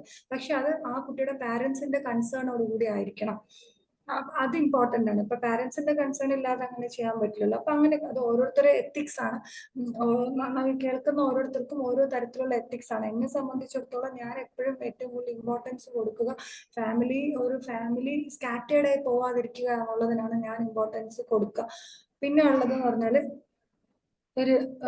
നമ്മൾ അറിഞ്ഞോ അറിയാതെയോ നമ്മുടെ കുഞ്ഞുങ്ങളെ ഉണ്ടല്ലോ, നമ്മുടെ എല്ലാ കുഞ്ഞുങ്ങളെയും നമ്മൾ മത്സര ബുദ്ധി ഉണ്ടാക്കിയെടുക്കുകയാണ് ചെയ്യുന്നത്. പർപ്പസ്ഫുള്ളി നമ്മൾ അത് ഷാർപ്പൺ ചെയ്ത് കൊടുക്കുകയാണ് ചെയ്യുന്നത്. ഓരോ ദിവസവും നമ്മൾ പെൻസിലില് ഷാർപ്പനർ വെച്ച് അതിന്റെ ആ ഒരു മൂർച്ച കൂട്ടുന്ന പോലെ നമ്മൾ നമ്മൾ സത്യസന്ധമായിട്ട് ഞാൻ ഈ പറയുന്നൊന്ന് ആലോചിച്ച് നോക്കണം. ഞാൻ ഉൾപ്പെടെയുള്ള ആൾക്കാർ ആലോചിക്കാൻ വേണ്ടിയിട്ടാണ് ഞാൻ ഈ പറയുന്നത്. നമ്മുടെ മക്കളോട് നമ്മൾ എന്താ പറഞ്ഞു കൊടുക്കുക, നമ്മളെ കൊച്ചുമക്കളോട് എന്താ പറയാ, പരീക്ഷയാണെങ്കിലും ഒന്നാമതെത്തണം, ഓക്കെ, പാട്ട് മത്സരമാണെങ്കിലും ഒന്നാമതെത്തണം, ഡ്രോയിങ് ആണെങ്കിലും ഒന്നാമതെത്തണം. ഒരു ആൻസർ ഷീറ്റ് നമ്മുടെ കുഞ്ഞു കൊണ്ടുവരുമ്പോൾ നമുക്ക് അതിലെത്ര കിട്ടി എന്ന് അറിയുന്നേക്കാൾ കൂടുതൽ ആവശ്യവും അത്യാഗ്രഹവും മറ്റേ കുട്ടിക്ക് എത്ര കിട്ടി, ആ ആന്റിയുടെ മോക്ക് എത്ര കിട്ടി, ഓ നിനക്ക് ഇത്രയും സൗകര്യം ഉണ്ടായിരുന്നിട്ട് നിനക്ക് ഈ മാർക്കേ കിട്ടുള്ളൂ. അത് പാരന്റിന്റെ അസൂയാണ് അതിൽ നേടിക്കുന്നത്. നിനക്ക് ഈ മാർക്കേ നിനക്ക് കിട്ടുള്ളൂ, എന്തിന്റെ കുറവായിരുന്നു നിനക്ക്, എന്തിനാണ് അങ്ങനെയാണ് ഇങ്ങനെയാണ് എന്നൊക്കെ നമ്മളിങ്ങനെ ഷൗട്ട് ചെയ്യുന്ന പാരന്റ്സ് ഉണ്ട്. ഷൗട്ട് ചെയ്യുന്നവര് മാത്രമല്ല, പറ്റിയ അന്ന് തന്നെ ഡോക്ടറെ കാണിക്കാൻ കൊണ്ടുവന്ന പാരന്റ്സ് ഉണ്ട്. അതായത് ഓർമ്മ കൂട്ടാൻ വേണ്ടി ചില പാരന്റ്സ് വരാറില്ല. ഇപ്പൊ മാഡംസിനൊക്കെ അത് കുറച്ചും കൂടെ എന്നെക്കാൾ കൂടുതൽ അറിയാം. നമ്മൾ കാണുമ്പോൾ കൊച്ചു നല്ല അതിനെച്ചാൽ കൊഴുത്തുരുണ്ടിരിക്കുന്ന കൊച്ചായിരിക്കും. എന്നിട്ട് നമ്മൾ അതിൻ്റെ അടുത്ത് വിശപ്പില്ല, അസുഖം അതാണ്, വിശപ്പില്ല. അതായത് കഴിഞ്ഞ ഒരു 6 വയസ്സുള്ള കൊച്ചായിരിക്കും, അല്ലെങ്കിൽ 8 വയസ്സുള്ള കൊച്ചായിരിക്കും. ഈ 6 കൊല്ലത്തിനിടയ്ക്ക് 8 കൊല്ലത്തിനിടയ്ക്ക് ആ പാവത്തിനൊരു ജലദോഷപ്പനി പോലും വന്നിട്ടുണ്ടാവില്ല. പക്ഷെ ആ കുട്ടീനെ കൊണ്ടാണ് വരുന്നത്, റെഗുലർ ആയിട്ട് വരുന്നത്. വിശപ്പില്ല. ഈ ഇടയ്ക്ക് 3 വയസ്സായ കൊച്ചിനെ കൊണ്ടുവന്നു, വിശപ്പില്ല. ഞാൻ ചോദിച്ചു എന്തൊക്കെ കൊടുക്കും. അത് രാവിലെ എണീക്കുമ്പോൾ ഒരു മുട്ട വാട്ടി കൊടുക്കും. പിന്നെ ഒരു അരമണിക്കൂർ കഴിയുമ്പോൾ കൊച്ചിന് വിശക്കൂല, ഡോക്ടർ ഒരു ഗ്ലാസ് പാല് കൊടുക്കും. പിന്നെ അത് കഴിയുമ്പോൾ 2 ദോശ കൊടുക്കും. അങ്ങനെ ഒരു നീണ്ട ലിസ്റ്റ്. നമ്മൾ 3-4 ദിവസം കൊണ്ട് കഴിക്കുന്ന ഭക്ഷണം ഈ കൊച്ചിനെ ഒറ്റ ദിവസം കൊണ്ട് തീറ്റിക്കും. ഇനി ഇതൊന്നും പോരാത്തോണ്ട് കൊച്ചു ക്ഷീണിച്ചു കൊണ്ട് കുറച്ച് ടിൻ ഫുഡ് കൂടെ കലക്കി കൊടുക്കും. അപ്പൊ ഇങ്ങനെ ചെയ്യുന്ന, പിന്നെ സ്നാക്സ്, അങ്ങനെ പോകുന്നു. എന്ന് പറഞ്ഞ പോലെ തന്നെയാണ് നമ്മളെ മക്കൾക്ക് നർച്ചർ ചെയ്ത് കൊടുക്കുന്ന ആ ഒരു കോമ്പറ്റീറ്റീവ് മെന്റാലിറ്റി, ആ ഒരു മത്സര ബുദ്ധിയാണ് നാളെ അവനിലോ അവളിലോ അറിയാതെ ഉണ്ടാവുന്ന അസൂയ. നമ്മളാണ് അതിന് ഉത്തരവാദി. നമ്മളുടെ കഴിവിൽ വിശ്വസിക്കുക എന്നുള്ളതാണ് പ്രധാനം. നമ്മൾ എപ്പോഴും മത്സരിക്കേണ്ടത് നമ്മുടെ അടുത്ത് തന്നെയാണ് മത്സരിക്കേണ്ടത്. നമ്മൾ അടുത്തവരടുത്ത് മത്സരിച്ചിട്ട് യാതൊരു കാര്യമില്ല. അപ്പൊ ഇന്നത്തെ എന്നെക്കാളും ബെറ്റർ ആയിരിക്കണം നാളത്തെ ഞാൻ. അതിലാണ് എൻ്റെ ചിന്ത. അപ്പൊ ഇന്ന് ഞാൻ രാത്രി ഉറങ്ങാൻ പോകുമ്പോൾ ഞാൻ എല്ലാ ദിവസവും ആലോചിക്കാറുണ്ട്. ഞാനിപ്പോ ഇന്ന് രാത്രി ഉറങ്ങാൻ പോകുമ്പോൾ ഞാൻ ആദ്യം ആലോചിക്കേണ്ടത് ഇന്നലത്തെ ഞാനേക്കാളും ഞാൻ എത്രത്തോളം ഇന്ന് നന്നായി അല്ലെങ്കിൽ എത്ര മോശമായി പോയി. അതാണ് ആക്ച്വലി നമ്മൾ ഏറ്റവും വലിയൊരു ഫൈറ്റ് എന്ന് പറയുന്നത്. അതാണ് നമ്മൾ നമ്മളെ മക്കളെ പഠിപ്പിക്കേണ്ടത്. പിന്നെ അപ്പൊ ഈ ഈ പഠന കാര്യങ്ങളിൽ അതുപോലെ തൊഴിൽ സംബന്ധമായ കാര്യങ്ങളിലൊക്കെയാണ് നമുക്ക്. പിന്നെ ഈ ഞാൻ നേരത്തെ പറഞ്ഞ കാര്യങ്ങളൊക്കെയാണ്. പിന്നെ ഉള്ളതെന്ന് പറഞ്ഞാല് വസ്തുക്കളോടും സാഹചര്യങ്ങളോടുമുള്ള അസൂയ. നമ്മള് ഒരു ഒരു എലൈറ്റ് ക്ലാസ് അല്ല, ഒരു മിഡിൽ ക്ലാസ് അല്ലെങ്കിൽ അതിന് താഴെയുള്ള ആൾക്കാർ അങ്ങനെ വരുന്നവർക്ക് ഞാൻ സ്ഥിരമായിട്ട് പറയുന്ന ഒരു കാര്യമാണ്, കുട്ടികൾ എന്തെങ്കിലും ചോദിക്കും, പാരൻസിന്റെ അടുത്ത് ചോദിക്കുമല്ലോ, അത് വാങ്ങിച്ചു തരും ഇത് വാങ്ങിച്ചു തരും എന്ന് ചോദിക്കുമല്ലോ. അപ്പം നമ്മൾ കൂടുതൽ കേട്ടിട്ടുള്ള ഒരു സംഭവമാണ്, ഇല്ലായ്മ അറിഞ്ഞ് നമ്മൾ മക്കളെ വളർത്തണം, നമ്മളിൽ എന്താണോ ഉള്ളത് അത് അറിയിച്ച് നമ്മൾ മക്കളെ വളർത്തണം എന്നുള്ളത്. അത് നല്ല കാര്യമാണ്. പക്ഷെ ഒരിക്കലും കുഞ്ഞ് എന്തെങ്കിലും ചോദിക്കുന്ന സമയത്ത് പൈസയില്ല, അച്ഛൻ്റെ പൈസയില്ല, നമ്മളിൽ എവിടെ നിന്ന് മക്കളെ ഇത്രയും പൈസ, ഓ അവർക്ക് വലിയ പൈസക്കാരല്ലേ മക്കള്, അപ്പൊ പിന്നെ നമുക്ക് എങ്ങനെ അത് ചെയ്യാൻ പറ്റും? ഓക്കെ. അപ്പൊ ഇത് അത് ആക്ച്വലി ഭയങ്കരമായ തെറ്റാണ്. എന്താണെന്നറിയാമോ, നമ്മളിങ്ങനെ പറയുമല്ലോ, ഇപ്പൊ കുട്ടി ഇപ്പൊ നമ്മളോട് എന്തെങ്കിലും ചോദിക്കുകയാണ്, ആ വസ്തു ഉള്ള കുട്ടികൾ ആ ക്ലാസ്സിൽ ഉണ്ടായിരിക്കും. നമ്മൾ അറിഞ്ഞോ അറിയാതെ ആ പറയുന്ന ആ സെയിം സ്പോട്ടിൽ നമ്മുടെ കുട്ടികളുടെ മനസ്സിലൊരു ഇൻഫീരിയോറിറ്റി കോംപ്ലക്സിന്റെ വിത്ത് പാകുകയാണ് ചെയ്യുന്നത്. പിന്നെ അടുത്ത ദിവസം ക്ലാസ്സിൽ പോകുമ്പോൾ നമ്മുടെ മക്കൾക്ക് ആ കുട്ടികളെ കാണുമ്പോൾ ശരിക്കും പറഞ്ഞാൽ അസൂയാണ് തോന്നുന്നത്. ഇവരെന്തോ കുറഞ്ഞ ആൾക്കാരും അവരെന്തോ വലിയ ആൾക്കാരും. ഓക്കെ. അപ്പൊ ആ കുട്ടീനെ കാണുമ്പോൾ ഈ കുട്ടികൾക്ക് അസൂയ ഉണ്ടാവും, ചിലപ്പോൾ ദേഷ്യം ഉണ്ടാവും, ചിലപ്പോൾ ഒഴിഞ്ഞു മാറാൻ ശ്രമിക്കും, ചിലപ്പോൾ അവർ അടിമയാവാൻ ശ്രമിക്കാറുണ്ട്. ചിലപ്പോൾ അതായത് ആ കുട്ടിയുടെ അസിസ്റ്റന്റ് ആവുക. ആ കുട്ടി എന്തോ പ്രൈമറി ആയിട്ടുള്ള സംഭവമാണല്ലോ, എലൈറ്റ് ആയിട്ടുള്ള ഒരു സംഭവമാണ്, അപ്പൊ അതിന്റെ അസിസ്റ്റന്റ് ആവുക. അപ്പൊ സ്വന്തം കഴിവുകളെക്കാൾ ഉപരി അവർ ഇത്തരം കാര്യങ്ങളിലേക്ക് പോകാറുണ്ട്. അപ്പൊ നമ്മൾ നിർബന്ധമായിട്ടും കാശില്ല എന്നല്ല പറയേണ്ടത്, നമുക്ക് അതിന് പകരം പറയാൻ എത്രയോ നല്ല കാര്യങ്ങളുണ്ട്. ഇപ്പൊ ഒരു എക്സാമ്പിൾ പറയുകയാണെങ്കിൽ, ഇപ്പൊ ഈ കളിപ്പാട്ടങ്ങളൊക്കെ അങ്ങനെ എന്തെങ്കിലുമൊക്കെ കാര്യങ്ങൾ കുട്ടികൾ ചോദിക്കുകയാണ്, അപ്പൊ നമുക്ക് കാശില്ല എന്ന് പറയുന്നേക്കാളും പറയാലോ, നമ്മുടെ വീട്ടിലെ രീതി ഇതല്ല, മോൻ അറിയാലോ നമ്മുടെ വീട്ടിലൊരു റൂൾ ഉണ്ട്, അല്ലെങ്കിൽ പപ്പ എങ്ങനെയാണ് അല്ലെങ്കിൽ അമ്മ എങ്ങനെയാണ്, ഇപ്പൊ അൺനെസസറി ആയിട്ട് സാധനം വാങ്ങുന്നത് നമുക്ക് പറ്റാത്ത കാര്യമാണ്. ഇപ്പൊ ക്ലാസ്മേറ്റിന്റെ കയ്യിലുണ്ട് എന്ന് പറയുന്ന ആ ക്ലാസ്മേറ്റിന്റെ അച്ഛൻ എബ്രോഡ് ആണെന്ന് ഇരിക്കട്ടെ, നമുക്ക് വളരെ മനോഹരമായിട്ട് പറയും, മോനെ നിനക്ക് നിന്റെ പപ്പയെ എല്ലാ ദിവസവും കാണാൻ പറ്റുന്നുണ്ട് അല്ലെ, പക്ഷെ മറ്റേ കുട്ടി പപ്പേനെ കൊല്ലത്തിൽ ഒരിക്കലാണ് കാണുന്നത്, അല്ലെങ്കിൽ കൊല്ലത്തിൽ ഒരു മാസം 2 മാസമാണ് കാണുന്നത്. അപ്പൊ അത് സാക്രിഫൈസ് ചെയ്താണ് അവര് ബാക്കി കാര്യങ്ങളൊക്കെ ചെയ്യുന്നത്. അപ്പൊ അങ്ങനെ നമ്മളിലുള്ള പോസിറ്റീവ്സ് നമ്മളൊന്ന് റേസ് ചെയ്ത് കൊടുക്കുക എന്നുള്ളതാണ് ഇമ്പോർട്ടന്റ് ആയിട്ടുള്ള ഒരു ഫാക്ടർ. അപ്പൊ ഈ അസൂയയുടെ കാര്യത്തിൽ അത് തന്നെയാണ്, നമ്മളെ പോസിറ്റീവ്നെസ് കാണാതെയാണ് നമ്മൾ അടുത്തവന്റെ കാര്യത്തിലേക്ക് ഇടപെടുക. പിന്നെ ഉള്ളതെന്ന് പറഞ്ഞാൽ ഇങ്ങനെ ഒരു ഈ സാധനങ്ങളോടുള്ള ഒരു ആർത്തിയാണ് ഒരു കാര്യം. പിന്നെ ഉള്ളതെന്ന് പറഞ്ഞാൽ ഇതൊക്കെ വരുമ്പം നമുക്ക് ഭയങ്കരമായിട്ട് ദേഷ്യം വരും, നിരാശ വരും, ഇറിറ്റേഷൻ വരും. നമുക്ക് ഒരാളോട് ഇപ്പൊ അങ്ങനത്തെ ഒരു അവസ്ഥയില്ല. ഇതിൽ സീനിയർ മാഡംസ് ഉള്ളവരിൽ അറിയാൻ പറ്റുമായിരിക്കും, പണ്ടൊക്കെ നമ്മളൊരു വീട്ടിൽ കല്യാണം കഴിച്ചു പോകുമ്പോൾ കുറേ മെമ്പേഴ്സ് ഉണ്ടായിരിക്കും ആ വീട്ടില്. എന്റെയൊക്കെ ഗ്രാൻഡ് മദർ പണ്ട് പറഞ്ഞിട്ടുള്ളതാണ്, എന്റെ ഗ്രാൻഡ് മദറിന്റെ വീട്ടില് 12 സിബ്ലിങ്സ് ഉണ്ട്, അതിലൊരാളാണ് എന്റെ ഗ്രാൻഡ് മദർ. എന്റെ ഗ്രാൻഡ് ഫാദറിനെ കല്യാണം കഴിച്ചു വരുമ്പോൾ അവിടെയും 12 മെമ്പേഴ്സ് ഉണ്ട്. അപ്പൊ ഫിനാൻഷ്യലി അവർക്ക് ഈ 2 വീട്ടുകാർക്കും യാതൊരു ക്രൈസിസും ഇല്ല, രണ്ട് സ്ഥലത്തും അറിയപ്പെടുന്ന വീട്ടിലുള്ള ആൾക്കാരാണ്. പക്ഷെ എന്റെ ഗ്രാൻഡ് മദർ പറഞ്ഞിട്ടുള്ളതാണ്, ഇപ്പം ഈ കൃഷിപ്പണി, അടുക്കളപ്പണി, എല്ലാ കാര്യങ്ങളും ഇവരൊക്കെ ചെയ്യണം. എന്നിട്ട് ഫുഡ് കഴിക്കാൻ വേണ്ടി വന്നിരിക്കുമ്പോൾ ചിലപ്പോൾ ഒരു തവണ എടുത്തിട്ട് എന്തെങ്കിലുമൊക്കെ വർത്താനം പറഞ്ഞ് തിരിച്ചെടുക്കാൻ പോകുമ്പോൾ അതിലുണ്ടാവില്ല. കുറെ പെണ്ണുങ്ങൾ ഒരുമിച്ചിരുന്നാണല്ലോ കഴിക്കുക, ചിലപ്പോ 2-3 തവണ എടുക്കാൻ പോകുമ്പോൾ അത് ഉണ്ടാവില്ല. അതുപോലെ തന്നെ ഈ പ്രഗ്നൻസി സമയത്തൊക്കെ നമുക്ക് എന്തെങ്കിലുമൊക്കെ കഴിക്കാൻ തോന്നുമല്ലോ, അപ്പൊ ഒരു പേരയ്ക്ക കഴിക്കണം എന്നുള്ള ആഗ്രഹം, പക്ഷെ പേരയ്ക്ക കൊണ്ടുവന്നിട്ട് അതിന്റെ ഒരു കഷ്ണത്തിന്റെ കഷ്ണം മാത്രമാണ് കിട്ടിയത്. ഓക്കെ. അപ്പൊ ഇതൊക്കെ നമുക്ക് അസൂയ നിരാശയൊക്കെ ഉണ്ടാവുന്ന കാര്യങ്ങളാണ്, പക്ഷെ ആ തലമുറയ്ക്ക് അതൊന്നും ഉണ്ടായില്ല. പക്ഷെ ഇപ്പോഴത്തെ തലമുറ ഇപ്പം 498A, അതായത് ഡിവോഴ്സിൽ ഗാർഹിക പീഡനം ഫയൽ ചെയ്യും. ഇപ്പൊ A ആണ് B ആണ്, അത് ഫയൽ ചെയ്യുന്ന സമയത്ത് ആദ്യം ചെയ്യുന്നത് ഇതായിരിക്കും, ഞാൻ പ്രഗ്നന്റ് ആയിരുന്ന സമയത്ത് ഞാൻ ചോദിച്ചിട്ടും എന്റെ അവകാശമായിരുന്ന ഒരു പേരയ്ക്ക തന്നില്ല. അങ്ങനെ കംപ്ലൈന്റ് വരുന്നവരുണ്ട്. നമ്മൾ നിസ്സാര കാര്യങ്ങൾക്കാണ് കംപ്ലൈന്റ് വരിക. നമ്മളെ തന്നെ വന്നിങ്ങനെ കാര്യങ്ങളൊക്കെ പറയുമ്പോൾ നമുക്ക് തന്നെ തോന്നാറുണ്ടല്ലോ, ഇതിനാണോ അങ്ങനെയൊക്കെ പോയതെന്ന് നമുക്ക് തോന്നാറുണ്ട്. അപ്പൊ അതൊന്ന് ഐഡന്റിഫൈ ചെയ്തു കൊടുക്കാൻ ആൾക്കാരില്ല എന്നുള്ളതാണ് അവിടെ ഉള്ളത്. പിന്നെ ഉള്ളതെന്ന് പറഞ്ഞാല് നമ്മൾ ഇതിനെ എങ്ങനെ നേരിടാം എന്നുള്ളതാണ്.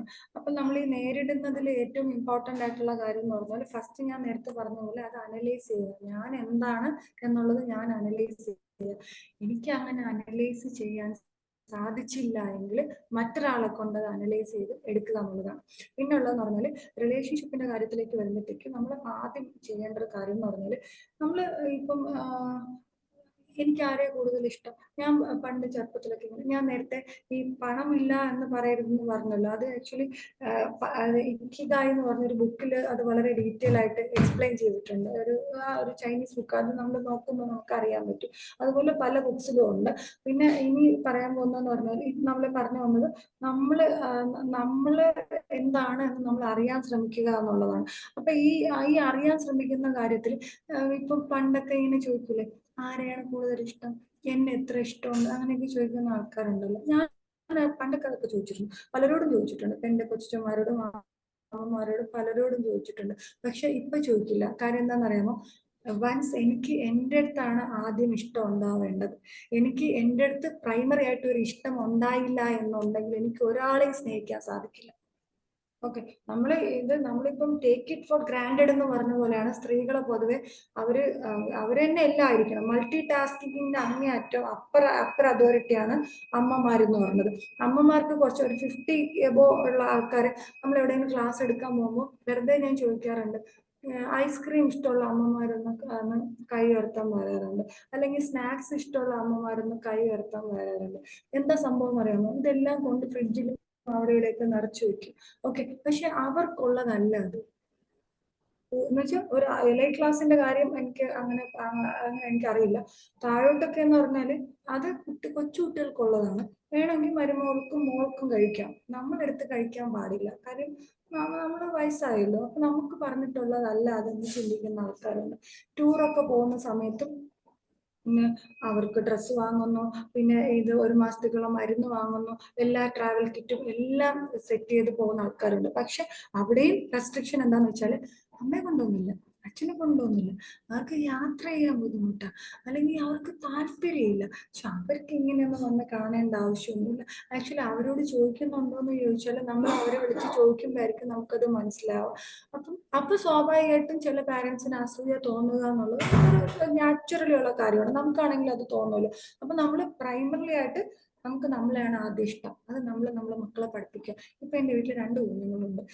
ഈ നിലവിൽ എൻ്റെ കുഞ്ഞും എൻ്റെ ബ്രദറിന്റെ കുഞ്ഞുമുണ്ട്. എൻ്റെ ബ്രദറിന്റെ കുഞ്ഞിന് 3 വയസ്സായിട്ടുള്ളൂ. പക്ഷെ ആ കുഞ്ഞിനോട് മോൻ ആരെയാണ് ഏറ്റവും കൂടുതൽ ഇഷ്ടം എന്ന് ചോദിക്കുമ്പോൾ അവൻ ഭയങ്കര കാര്യമായിട്ട് ഇന്നയാണ്, അതായത് അവനെയാണ് എന്ന് പറഞ്ഞതായിരുന്നു.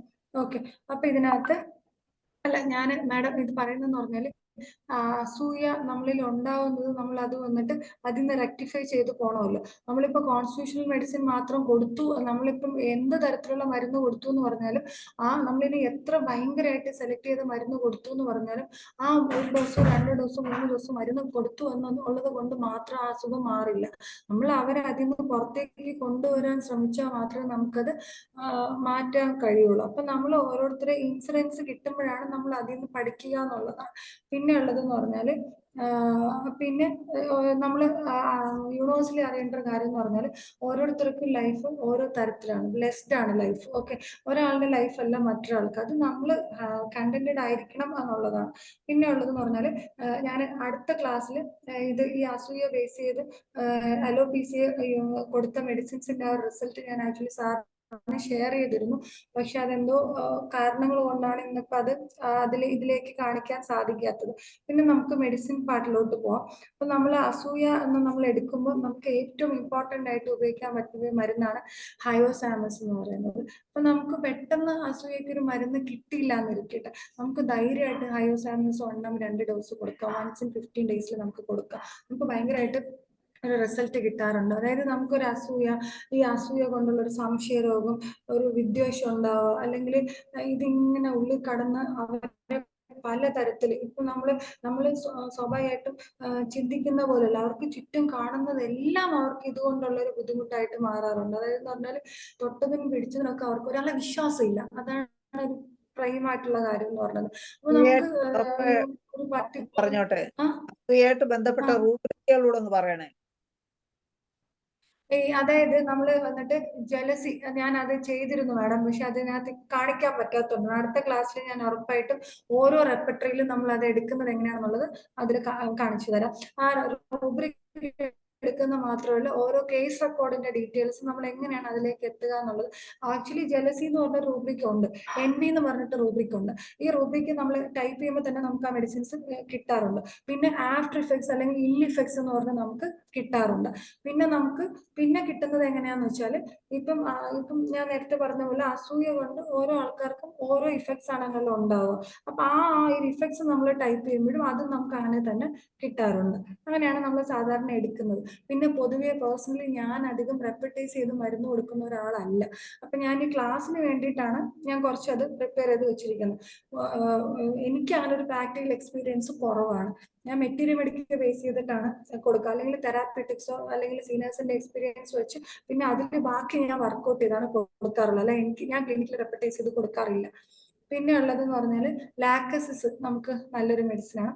അപ്പൊ ലാക്കസിസിൽ എങ്ങനെയാണെന്ന് വെച്ചാൽ നമുക്ക് അസൂയ എന്ന് ഞാൻ ഹയോസാമസിന്റെ കഥ പറഞ്ഞ തന്നെ അസൂയ എന്ന് ചിന്തിക്കുമ്പോൾ തന്നെ നമുക്ക് കൊടുക്കാൻ പറ്റുന്നതാണ് ലാക്കസിസ്. നമുക്ക് കൊടുക്കാൻ പറ്റും.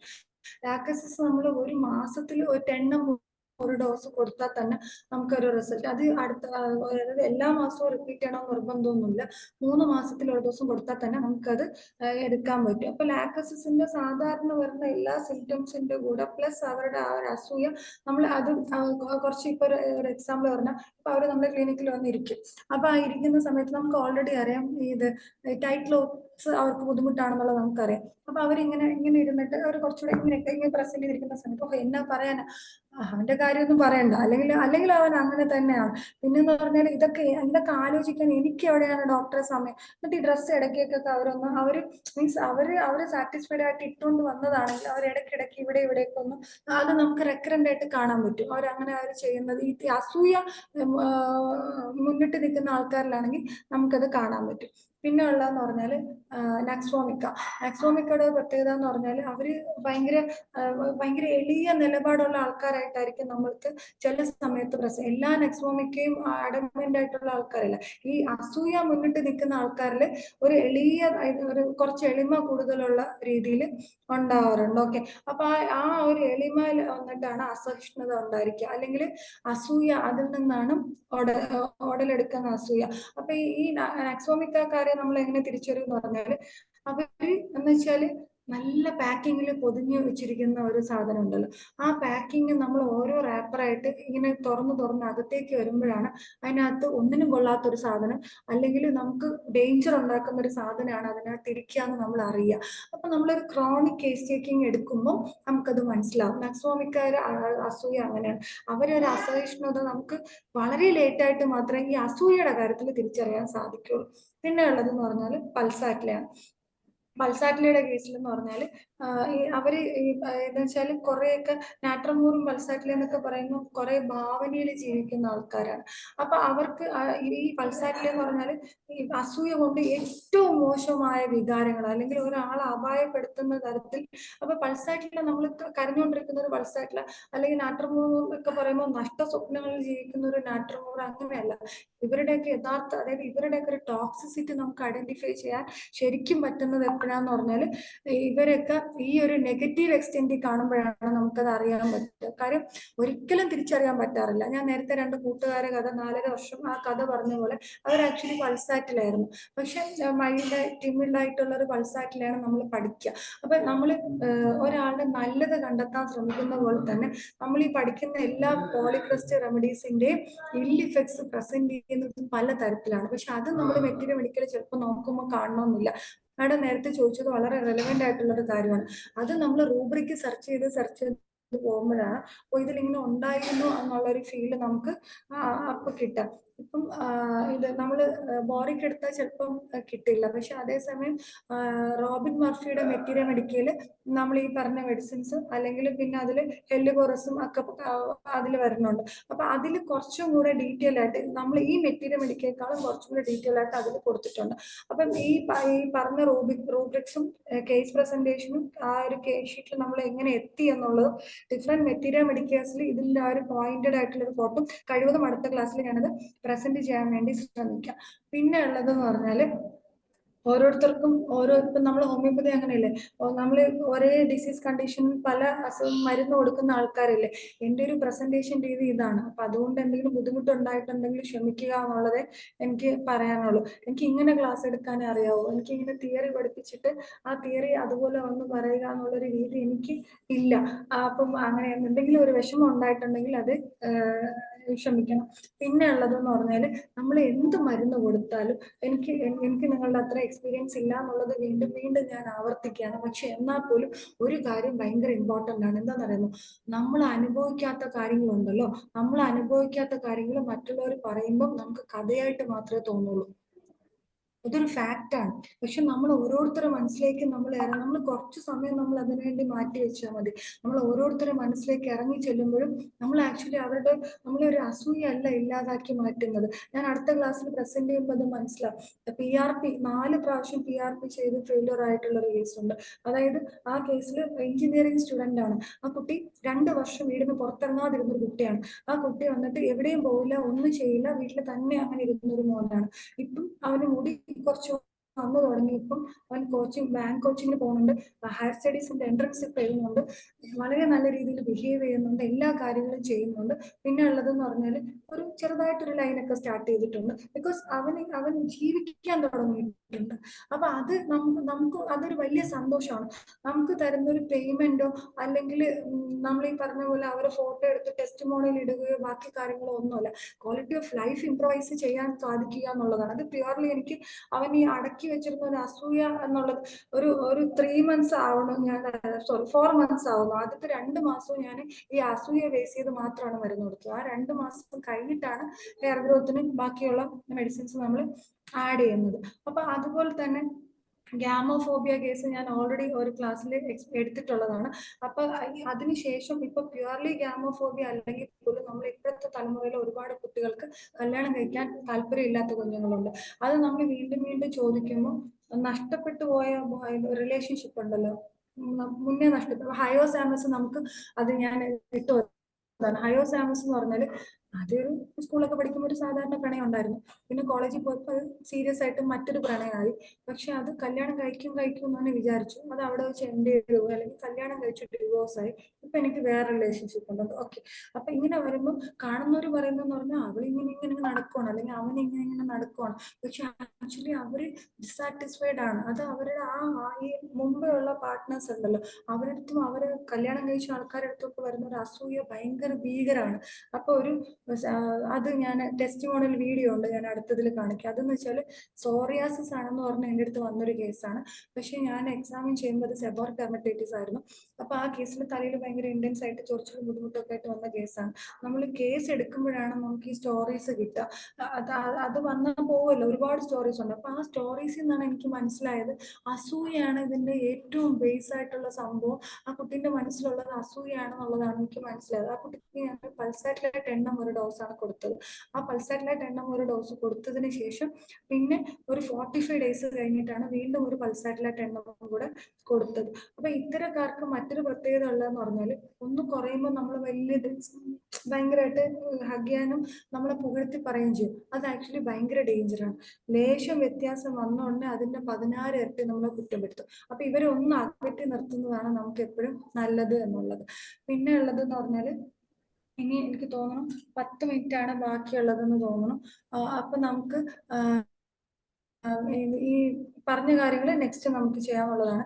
അപ്പോൾ ഇങ്ങനൊരു ടോപ്പിക്ക് ഞാൻ ഭയങ്കര ഒരു എന്താ പറയാ, ശരിയായോ ഇല്ലേ, ഇത് മതിയാവോ എന്നൊക്കെ വിചാരിച്ചിട്ടാണ് ഞാൻ ഈ ടോപ്പിക് എടുത്തത്.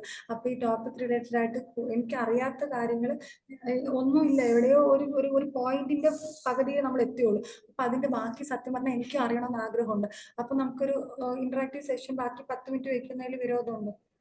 ഇല്ല, അങ്ങനെ നമുക്ക് ഇന്ററാക്റ്റീവ് സെക്ഷൻ ആയിട്ട് പോയി ബാക്കി 10 മിനിറ്റ് ഇന്ററാക്ഷൻ ഉള്ള സമയം. അപ്പൊ ഓക്കെ. അപ്പൊ ഡോക്ടർ റിജി റഷീദ്, വളരെ നല്ല ക്ലാസ് ആയിരുന്നു. എനിക്ക് വളരെയധികം ഇഷ്ടപ്പെട്ടു.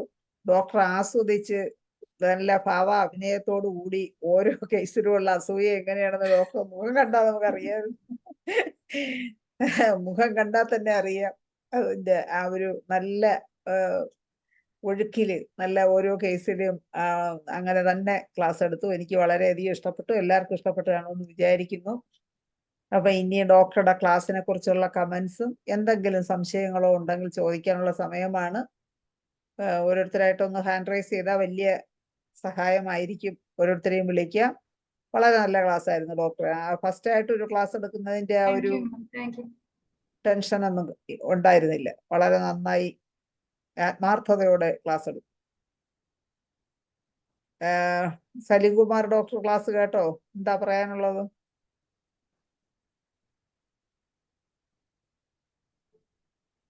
അൺമ്യൂട്ട് ചെയ്യാൻ പറ്റുന്നില്ലേ? നീ അൺമ്യൂട്ട് ചെയ്തേ ഡോക്ടറെ. ഓക്കെ. എനിക്കും പറയാനുള്ളത് ഡോക്ടർ പറഞ്ഞ ആ വാക്ക് ഞാൻ കണ്ടുവച്ചേക്കായിരുന്നു. എന്നോട് ചോദിച്ചാൽ പ്രസന്റ് ചെയ്യുന്നതിൽ ഡോക്ടർ കാണിച്ച ആ ഒരു സിൻസിയറിറ്റി, ആത്മാർത്ഥത, കമ്മിറ്റ്മെന്റ്, അതൊക്കെ ഹൃദയത്തിന്റെ ഭാഷയിലാണ് ഡോക്ടർ സംസാരിച്ചത്. പിന്നെ സബ്ജക്റ്റ് ചെറുതാണെങ്കിലും വളരെ വലുതാണ്. അത് ഇനി പോകുമ്പോഴേ അതിന് വലിപ്പം മനസ്സിലാവുള്ളൂ. പിന്നെ അസൂയ എന്ന് പറയുന്ന സാധനം എവിടം വരെ പോകും എന്നുള്ളത് ഒരാളെ കൊല്ലാൻ വരെ പലപ്പോഴും കാരണമാവാറുണ്ട്. അപ്പൊ ഏതായാലും ഡോക്ടർ ഇതുപോലെ പല ഓരോരോ വിഷയമായിട്ട് വരിക. ഡോക്ടർ പിടിച്ചാൽ കിട്ടാത്ത രീതിയിൽ ആയിക്കോളും നാളെ. കാരണം തുടക്കക്കാരിയാണെന്നും തോന്നുന്നില്ല കേട്ടോ. You have that sincerity and commitment and എന്താ പറയുക, എല്ലാം ഉണ്ട്. ശരിയായിക്കോളും. Okay, thank you doctor Salimkumar. ഇപ്പൊ ഈ പറഞ്ഞ പോലെ അസൂയക്കും കഷണ്ടിക്കും മരുന്ന് ഇല്ലെന്നാണ് പറയുന്നത്. പക്ഷെ ഹോമിയോപ്പതിക്കാർക്ക് അങ്ങനെ പറയാൻ പറ്റൂല. പിന്നെ ഡോക്ടർ പറയുന്ന അസൂയ മൂത്തിട്ട് പിന്നെ ഒക്കെ ആയി ആണ് ഇപ്പൊ നമ്മള് TV-യിലൊക്കെ കാണുന്ന പല പ്രശ്നങ്ങളിലും എത്തുന്നത്. അത് ആ ലെവലിലെ ചികിത്സിച്ച് തുടങ്ങിയാൽ നന്നായിരിക്കും നേരത്തെ. ഇപ്പോഴത്തെ വഞ്ചൂരത്തെ വെടിവെപ്പ് അതായിരുന്നു. അതാണ് ഒരു ഡോക്ടറാണ് പോയി ചെയ്തത്. എന്ന് പറഞ്ഞാ ആ ഒരു വികാരം കൊണ്ട് ഭാവിയോ അല്ലെങ്കിൽ ഇത് എന്താവുമെന്നോ ഒരു കോമൺ സെൻസോടെ ചിന്തിക്കാൻ പോലും പറ്റുന്നില്ല. അങ്ങനെ ഒരു പ്രവൃത്തി ചെയ്താൽ എനിക്ക് സുഖമായി ജീവിക്കാൻ പറ്റുമോ എന്നുള്ള ചിന്താശേഷി പോലും ഇപ്പോഴത്തെ തലമുറയില് ഉള്ള ഒരു പ്രായം കുറഞ്ഞ പിള്ളേർക്കില്ല. ഒരു 30 വയസ്സിൽ താഴെയുള്ളവർ ചിന്തിക്കുന്നില്ല. അപ്പൊ തീർച്ചയായിട്ടും അസൂയ എന്ന് പറയുന്ന റൂബ്രിക്ക് വളരെ പ്രാധാന്യമുള്ളതാണ് ഒരു നല്ല ജീവിതം നയിക്കുന്നത്. തുടക്കത്തിലേ അത് കണ്ടുപിടിച്ച് ട്രീറ്റ് ചെയ്യേണ്ടത് വളരെ അത്യാവശ്യം. അപ്പൊ എന്തായാലും ലതാ മനോഹരൻ ഡോക്ടർ ആസ്വദിച്ചിരുന്ന് കേൾക്കുന്നുണ്ട്. എന്താ പറയാനുള്ളതെന്ന് നോക്കാം. ഡോക്ടറെ സംസാരിച്ചോളൂ. അൺമ്യൂട്ട് ചെയ്തേ ഡോക്ടറെ. നമസ്കാരം ഷാര ഡോക്ടറെ. നമസ്കാരം റിജി ഡോക്ടറെ. പിന്നെ നല്ല ക്ലാസ് ആയിരുന്നേ. ക്ലാസ്സിന്റെ ഒരു പ്രത്യേകത എന്ന് വെച്ചാൽ ഡോക്ടർ ഒരു കഥ പറയുന്ന പോലെ ഓരോ വിഷയം ഒരു കഥ. അമ്മയും അച്ഛനും കൂടെ വന്നിട്ട് കുട്ടിയുടെ കാര്യം പറയാം. ഇവനൊന്നും കഴിക്കത്തില്ല. നല്ല ചപ്പി ഇരിക്കുന്ന കുഞ്ഞാണ്. പക്ഷെ അവൻ നന്നായിട്ട് കഴിക്കുന്നുണ്ട്. പക്ഷെ അമ്മയ്ക്കും അച്ഛനും തൃപ്തി പോരാ.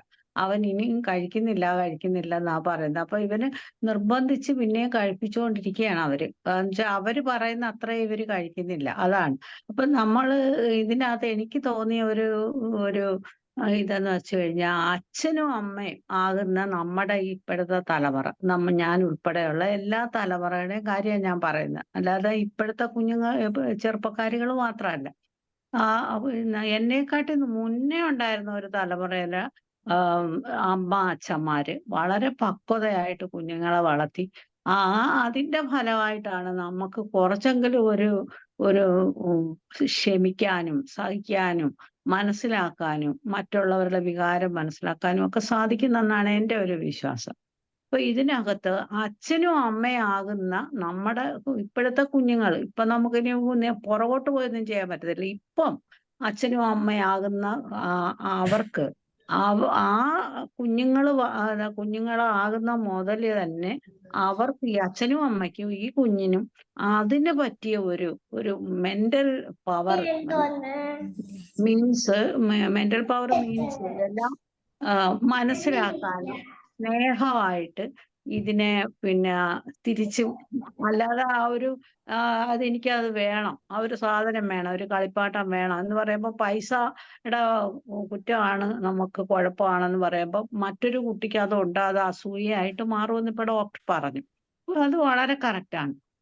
അങ്ങനെ ഉണ്ടാകുന്നതിന് മുമ്പ് തന്നെ ഈ നമ്മുടെ സാഹചര്യങ്ങൾ നമ്മൾ എന്തോ അറിഞ്ഞ് ജീവിക്കണമെന്ന് പറഞ്ഞ ആ വാക്ക്, അത് നമ്മൾ പ്രാക്ടിക്കലായിട്ട് ഈ അച്ഛനും അമ്മയും ഈ കുഞ്ഞിനെ കാണിച്ചു കൊടുക്കണം. കുഞ്ഞത് കണ്ടിട്ട് വേണം. കുഞ്ഞിനെ ഓരോ സന്ദർഭത്തിലും കുഞ്ഞ് നമ്മുടെ വീട്ടിലാ വളരുന്നത്. അപ്പൊ ആ കുഞ്ഞിന് നമ്മുടെ വീട്ടിൽ നിന്ന് കൊടുക്കുന്ന ഒരു വിവേകപരമായിട്ടുള്ള ഓരോ കാര്യത്തിനും ഹാൻഡിൽ ചെയ്യാനുള്ള ഒരു കപ്പാസിറ്റി, അവനെ അല്ലെങ്കിൽ അവളെ അതിനുള്ള ഒരു കപ്പാസിറ്റിയിലോട്ട് വളർത്തിയെടുക്കുകയാണെങ്കിൽ ഈ ചെറുപ്പക്കാരിൽ ഇപ്പൊ കാണുന്ന ഈ വിഷമതകളൊന്നും ഉണ്ടാകത്തില്ല, ആത്മഹത്യ ഉണ്ടാകത്തില്ല, കൊലപാതകം ഉണ്ടാകത്തില്ല, ഒന്നും ഉണ്ടാകില്ല. ജീവിക്കാനായിട്ട് ഒരു വീട്ടിൽ ചെന്ന് കയറി കഴിഞ്ഞാൽ നമ്മൾ പണ്ടൊക്കെ എന്ന് പറയുമ്പോൾ പറയും എല്ലാം സഹിച്ച് ജീവിക്കണം. പക്ഷെ ആ സഹിക്കുന്നതിനൊരു സുഖമുണ്ട്. 10 പേര് പറഞ്ഞില്ലേ, അവിടെ 12 പേരുണ്ടായിരുന്നു, വേറൊരു വീട്ടിൽ ചെന്നപ്പോ അവിടെയുണ്ട്. പക്ഷെ അവിടെ ഒന്നും കിട്ടിയില്ലെന്ന് ഇപ്പോഴത്തെ അമ്മമാര് പറയും. പക്ഷെ പണ്ടത്തെ അമ്മമാര് അത് പറയത്തില്ല. ആ കിട്ടുന്നത് എന്നാന്ന് വെച്ചാൽ അതിനകത്ത് തൃപ്തിപ്പെട്ട് ജീവിക്കും. കാര്യം സാഹചര്യം അങ്ങനെയാണ്. അപ്പൊ ആ സാഹചര്യം അനുസരിച്ച് ജീവിക്കാനുള്ള നമ്മുടെ പവർ വർദ്ധിപ്പിക്കാനുള്ള ഇത് നമുക്ക് ഹോമിയോയുടെ ഒരു നിലയിൽ ഒത്തിരി കൈകാര്യം ചെയ്യാൻ പറ്റും. ഒന്ന് കൗൺസിലിംഗ് ഇതുപോലെ പറഞ്ഞു മനസ്സിലാക്കുകയും, രണ്ടാമത് അതിന് പറ്റിയ മരുന്നും കൂടെ കൊടുക്കുമ്പോൾ നമുക്കതൊരു പൂർണ്ണമായിട്ടൊരു നല്ല തലമുറയെ കൊണ്ടുവരാൻ പറ്റുമെന്നാണ് എനിക്ക് തോന്നുന്നത്. ഇത്രയേ ഉള്ളൂ എനിക്ക് പറയാൻ. ഡോക്ടർക്ക് നന്ദി. നല്ല നല്ല ക്ലാസ് ആയിരുന്നു കേട്ടോ. Thank you ma'am, thank you so much. Okay. നന്ദി ഡോക്ടർ ലത. എന്തായാലും നല്ല കമന്റ്സ് ആണ് ഡോക്ടറുടെ ക്ലാസ്സിനെ കുറിച്ച് വന്നുകൊണ്ടിരിക്കുന്നത്. ഇനി മറ്റ് ഡോക്ടേഴ്സിന് ആർക്കെങ്കിലും പറയാനുണ്ടോ ഇന്നത്തെ ക്ലാസ്സിനെ കുറിച്ചുള്ള കമന്റ്സ്? ആരെങ്കിലും പറയാനുണ്ടെന്ന് ഹാൻഡ് റൈസ് ചെയ്താൽ എനിക്ക് എളുപ്പമുണ്ട്. പ്രശോഭനൻ ഡോക്ടർ നേരത്തെ എന്തോ ഒരു കമന്റ് എഴുതി കാണിച്ചല്ലോ. പ്രശോഭനൻ ഡോക്ടർ ഉണ്ടോ? ഒന്ന് ഹാൻഡ് റൈസ് ചെയ്യണേ. ജയലളിത ഡോക്ടർ ഹാൻഡ് റൈസ് ചെയ്തിട്ടുണ്ട്. ഡോക്ടറെ സംസാരിച്ചു. നല്ല സെഷനായിരുന്നു കേട്ടോ. ഒരു കഥ പറഞ്ഞു തരുന്ന പോലെ അങ്ങനെ കേട്ടിരുന്നു. ഇനി വേണ്ടത് ഇതിന്റെ കൂടെ നമ്മളുടെ റെപ്പർട്ടറിയിലോട്ട് പോണ പോലത്തെ ആ ഒരു റൂബ്രിക്കുകളും കാര്യങ്ങളും ഉണ്ടെങ്കിൽ സൂപ്പറായി. അപ്പൊ അതും കൂടി ഞങ്ങളും പഠിക്കാം കേട്ടോ. ഞങ്ങളൊക്കെ പഴയ ഡോക്ടേഴ്സ് ആണ്. അപ്പൊ ഞങ്ങൾക്ക് അത്രയും റെപ്പർട്ടറി ആയിട്ട് ഇപ്പോഴാണ് ഒന്ന് പഠിച്ചു വരുന്നതും നല്ല രീതിയിൽ മുന്നോട്ട് വരുന്നതും. അപ്പൊ ഡോക്ടർ അതും കൂടി പറഞ്ഞു തരുമെങ്കിൽ എക്സലന്റ് ആവും. ചിലപ്പോ അടുത്ത ക്ലാസ്സിൽ ഓക്കെ ആയിരിക്കും എന്ന് എനിക്ക് തോന്നുന്നു. അല്ലേ ഡോക്ടറെ? മാഡം ഉറപ്പായിട്ട് ഞാനത് അടുത്ത ക്ലാസ്സിൽ ഇൻട്രൊഡ്യൂസ് ചെയ്യാം, മീൻസ് അത് ചെയ്യാം. അതെന്ന് പറഞ്ഞാല് അതിന്റെ റീസൺ എന്ന് പറഞ്ഞാല് ഞാനത് അതിന് യൂസ്ഡ് അല്ലാത്തത് കൊണ്ടാണ് ശരിക്കും പറഞ്ഞാൽ അടുത്ത പ്രാവശ്യം ഉറപ്പായിട്ടും ഇത് ഡിസ്പ്ലേ ചെയ്യുന്നതാണ്. മനസ്സിലാക്കുന്നു. കാരണം ആദ്യമായിട്ടാണെങ്കിലും നല്ല ഒരു രീതിയിൽ അത് പ്രസന്റ് ചെയ്തിട്ടുണ്ട്. അപ്പൊ ഇനി അങ്ങോട്ട് പോകെ പോകെ നല്ല രീതിയിൽ ഡോക്ടർ ഉയർന്നു വരാനുള്ള സാധ്യതകളെല്ലാം ഉണ്ട് കേട്ടോ. Okay, thank you dear. Okay Jayalalitha ഡോക്ടറെ നന്ദി.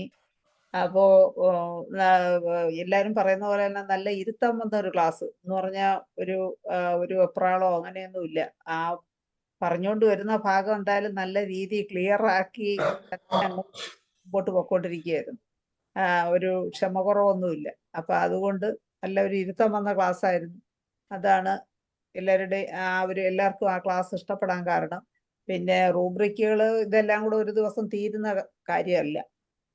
ഇത്രയൊക്കെ തന്നെ അസൂയ എങ്ങനെ ഉണ്ടാവുന്നു എന്നുള്ളത് തന്നെ ഇത്രയും സമയം എടുക്കും. പെട്ടെന്ന് ഒരു ദിവസം കൊണ്ട് ഈ അസൂയയെ കുറിച്ചുള്ള ക്ലാസ്സുകളും റൂബ്രിക്കും മെഡിസിനും എല്ലാം കൂടെ തീരൂല. ഒരു വാസ്റ്റ് സബ്ജക്റ്റാണ്. വേണമെങ്കിൽ ഒരുപാട് കാര്യങ്ങൾ പറയാൻ കാണും. അതുകൊണ്ട് നെക്സ്റ്റ് ക്ലാസ്സിൽ ഡോക്ടർ അപ്പൊ അത് പറയാൻ സാധിക്കുമെങ്കിൽ അതും കൂടെ മനസ്സിലായി. മാഡം, എൻ്റെ ആദ്യത്തെ ക്ലാസ്സുകളിൽ എനിക്ക് കുറച്ച് സ്പീഡ് കൂടുതലായിരുന്നു. അപ്പൊ ധനേഷ് സാർ എന്നോട് പറഞ്ഞിട്ടുണ്ടായിരുന്നു പാർട്ടായിട്ട് കട്ട് ചെയ്താൽ മതി. അതുകൊണ്ടാണ് ഞാൻ അത് മതി, ഓടേണ്ട ആവശ്യമേ ഇല്ല. നല്ല രീതിയിൽ അതാണ് ഞാൻ പറഞ്ഞത്. ഒരു ദിവസം കൊണ്ട് ഇതെല്ലാം കൂടെ നടക്കൂലെന്ന് അറിയാം. ഇത്രയും സമയമായില്ലേ ഇത് പറഞ്ഞത്. Okay, doctor Sunil hand raise ചെയ്തിട്ടുണ്ട്. ഡോക്ടറെ സംസാരിച്ചോളൂ. ഡോക്ടറെ ഹലോ ആ ഗുഡ് ഈവനിങ് ഡോക്ടർ. ആ, ഡോക്ടർ വളരെ നല്ല ക്ലാസ് ആയിരുന്നു. പിന്നെ ഡോക്ടർ പ്രിസ്ക്രൈബ് ചെയ്യുന്നത് മെന്റൽ സിംറ്റം വെച്ചിട്ടാണോ കൂടുതൽ പ്രിസ്ക്രൈബ് ചെയ്യുന്നത്? ഒരു ക്വസ്റ്റ്യൻ അത്.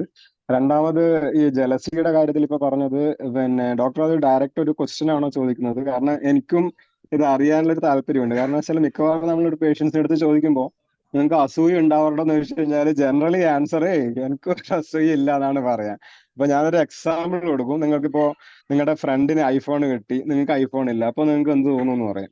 അപ്പൊ അവര് പറയുന്ന ആൻസർ വെച്ചിട്ട് അവര് ആൻസർ പറയുന്നത് വളരെ എന്താണ് ഇതായിട്ടുള്ള ആൻസർ ആണ് പറയാ, പൊളൈറ്റ് ആയിട്ടുള്ള നല്ല ആൻസർ ആണ് പറയാ. പക്ഷെ അവരുടെ മുഖഭാവവും മറ്റു കാര്യങ്ങളൊക്കെ കാണുമ്പോൾ മനസ്സിലാവും അവർക്ക് അസൂയുള്ള ആളാണ്. അപ്പൊ അങ്ങനെ ക്വസ്റ്റ്യൻ ഫ്രെയിം ചെയ്തിട്ടാണ് ഞാൻ ചോദിക്കുക. അപ്പൊ ഡോക്ടറുടെ രീതി എങ്ങനെയാണ്? ഇപ്പൊ നേരത്തെ ആ ഡ്രസ്സിന്റെ കാര്യം പറഞ്ഞല്ലേ, അവര് ഡ്രസ്സ് ഇങ്ങനെ അഡ്ജസ്റ്റ് ചെയ്യുന്നൊക്കെ പറഞ്ഞത്.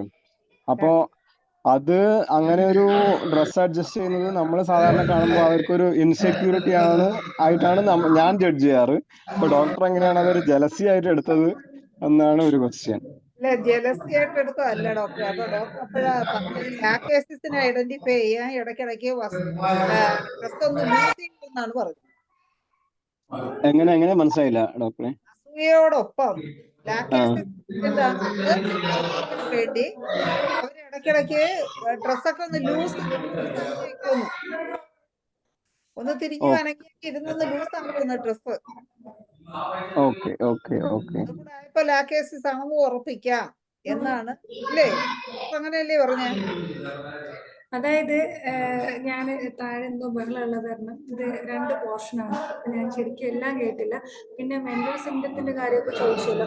ഞാൻ വളരെ ആത്മാർത്ഥമായിട്ട് പറയണം. ഇത് റെക്കോർഡഡ് ക്ലാസ് ആണെന്നൊക്കെ എനിക്കറിയാം. പക്ഷെ എന്നാലും ഞാൻ ആത്മാർത്ഥമായിട്ട് പറയണം. എനിക്ക് ഹോമിയോപ്പതിയിലെ ലാക്ക് ഓഫ് നോളജ് ആണ് അതായത് എനിക്ക് നോളജ് കുറവാണ്. അപ്പൊ അങ്ങനെ വരുമ്പോൾ ഇപ്പൊ ഞാൻ റെപ്പറ്റീസ് ചെയ്യുന്നില്ല എന്നുള്ള കാര്യം ഓൾറെഡി ഞാൻ പറഞ്ഞു. അപ്പൊ എന്റെ ഫ്രണ്ടിൽ വരുന്ന പേഷ്യന്റിന് എന്തായാലും ക്യൂർ കൊടുക്കണമല്ലോ, തുടക്കത്തിലൊക്കെ കൊടുക്കണമല്ലോ. അപ്പൊ ഞാൻ എന്താ ചെയ്യാന്ന് പറഞ്ഞാല് ഒരു കഥ ഇരുന്നങ്ങ് കേൾക്കും.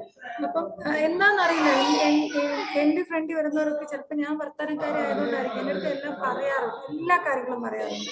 അപ്പൊ ഞാൻ അതിൽ നിന്നാണ് വേറെ ഒന്നും കിട്ടിയില്ലെങ്കിലും ഏതെങ്കിലും ഈ പറഞ്ഞ പോലെ കോൺസ്റ്റിറ്റ്യൂഷൻ മൈൻഡ് മാത്രമാണ് ഞാൻ കൂടുതൽ ആസ്പെക്ട് എടുക്കുന്നത്. അതാണ് ഇപ്പൊ അങ്ങനെയല്ല, തുടക്കത്തിൽ അങ്ങനെ ആയിരുന്നു. ഇപ്പൊ എല്ലാം എടുക്കും. മൈൻഡ് ആണെങ്കിൽ മൈൻഡ്, പെത്തോളജിക്കൽ ആണെങ്കിൽ അങ്ങനെ, ഫിസിയോളജിക്കൽ അങ്ങനെ എടുക്കാറുണ്ട്. പിന്നെ അസൂയ സാറ് പറഞ്ഞ പോലെ നമുക്ക് ഒരു അടുത്തൊരു സെഷനിൽ ഈ പലതരത്തിലുള്ള അസൂയ ഇവർ പ്രസന്റ് ചെയ്യുമ്പോൾ നമുക്കത് എങ്ങനെ ഓരോന്നോരോന്നായിട്ട് പെട്ടെന്ന് ഐഡന്റിഫൈ ചെയ്യാന്നുള്ളത് നമുക്ക് അടുത്തൊരു ഇതിൽ ചെയ്യാം.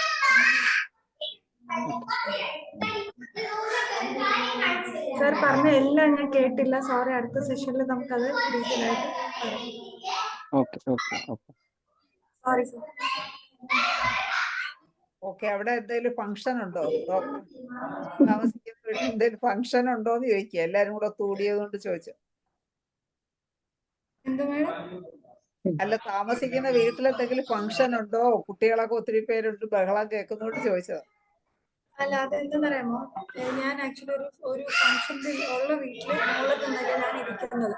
ഞാൻ ചോദിച്ചത്. ഇപ്പൊ ആരോ വന്ന് അവരുടെ ആ ഒരു ഡിസ്റ്റർബൻസ് ആയിക്കോട്ടെ, അത് കുഴപ്പമില്ല, അത് നമുക്ക് മനസ്സിലാവും. അപ്പൊ ഏകദേശം നമ്മളെ ക്ലാസ് വൈൻഡപ്പ് ചെയ്യാനുള്ള സമയമായി. എന്തായാലും ഡോക്ടർ ക്ലാസ് വളരെ നന്നായിരുന്നു, നല്ലൊരു ഭാവിയുണ്ട്. ഡോക്ടർക്ക് നന്ദി പറയുന്നതിന് വേണ്ടി ഞാൻ ഡോക്ടർ ലതാ മനോഹരനെ തന്നെ ക്ഷണിക്കും. നമസ്കാരം ശൈല ഡോക്ടറെ. റിജി ഡോക്ടർക്ക് വളരെ ഹൃദയത്തിന്റെ ഭാഷയില് സ്നേഹവും നന്ദിയും IFPSന്റെ പേരിലും ഈ സെഷനിൽ പങ്കെടുത്ത എല്ലാവരുടെയും പേരിലും അറിയിക്കുന്നു. നന്ദി, നമസ്കാരം. വളരെ നല്ലതായിരുന്നു. ഇനി ഒത്തിരി ഒത്തിരി ഒത്തിരി ക്ലാസ്സുകൾ ഇതുപോലെ വന്ന് കഥ പറയുന്ന പോലെ അതിനകത്ത് നമ്മുടെ മറ്റേ മെഡിക്കയുടെ ഈ പറഞ്ഞ പോലെ ഓരോ പോയിന്റുകളും എടുത്ത് പറയുമ്പോഴത്തേക്ക് ഇത് നമ്മൾ ഉദ്ദേശിക്കാത്ത തലത്തിലോട്ട് ഈ ക്ലാസ് എത്തിപ്പെടും. അതിന് വേണ്ടിയിട്ട് എല്ലാ പ്രാർത്ഥനയും. നന്ദി, നമസ്കാരം. ശരി. Thank you ma'am. Good night all. Okay, നന്ദി ഡോക്ടർ ലതാ മനോഹരൻ. അപ്പൊ എന്തായാലും ഡോക്ടറുടെ ക്ലാസ്സുകളെ കുറിച്ച് എല്ലാം നല്ല കമന്റുകളാണ് വന്നത്. ഡോക്ടർ ഇനിയും ഇതിന്റെ ബാക്കി ഭാഗവും അതുപോലെ നല്ല നല്ല ക്ലാസ്സുകളുമായിട്ട് വീണ്ടും വരണമെന്നുള്ള റിക്വസ്റ്റോട് കൂടി ഇന്ന് സൂമിലുള്ള എല്ലാവർക്കും ശുഭരാത്രി നേർന്നുകൊണ്ട് ഇന്നത്തെ സെഷൻ വൈൻഡപ്പ് ചെയ്യുന്നു. നന്ദി, നമസ്കാരം.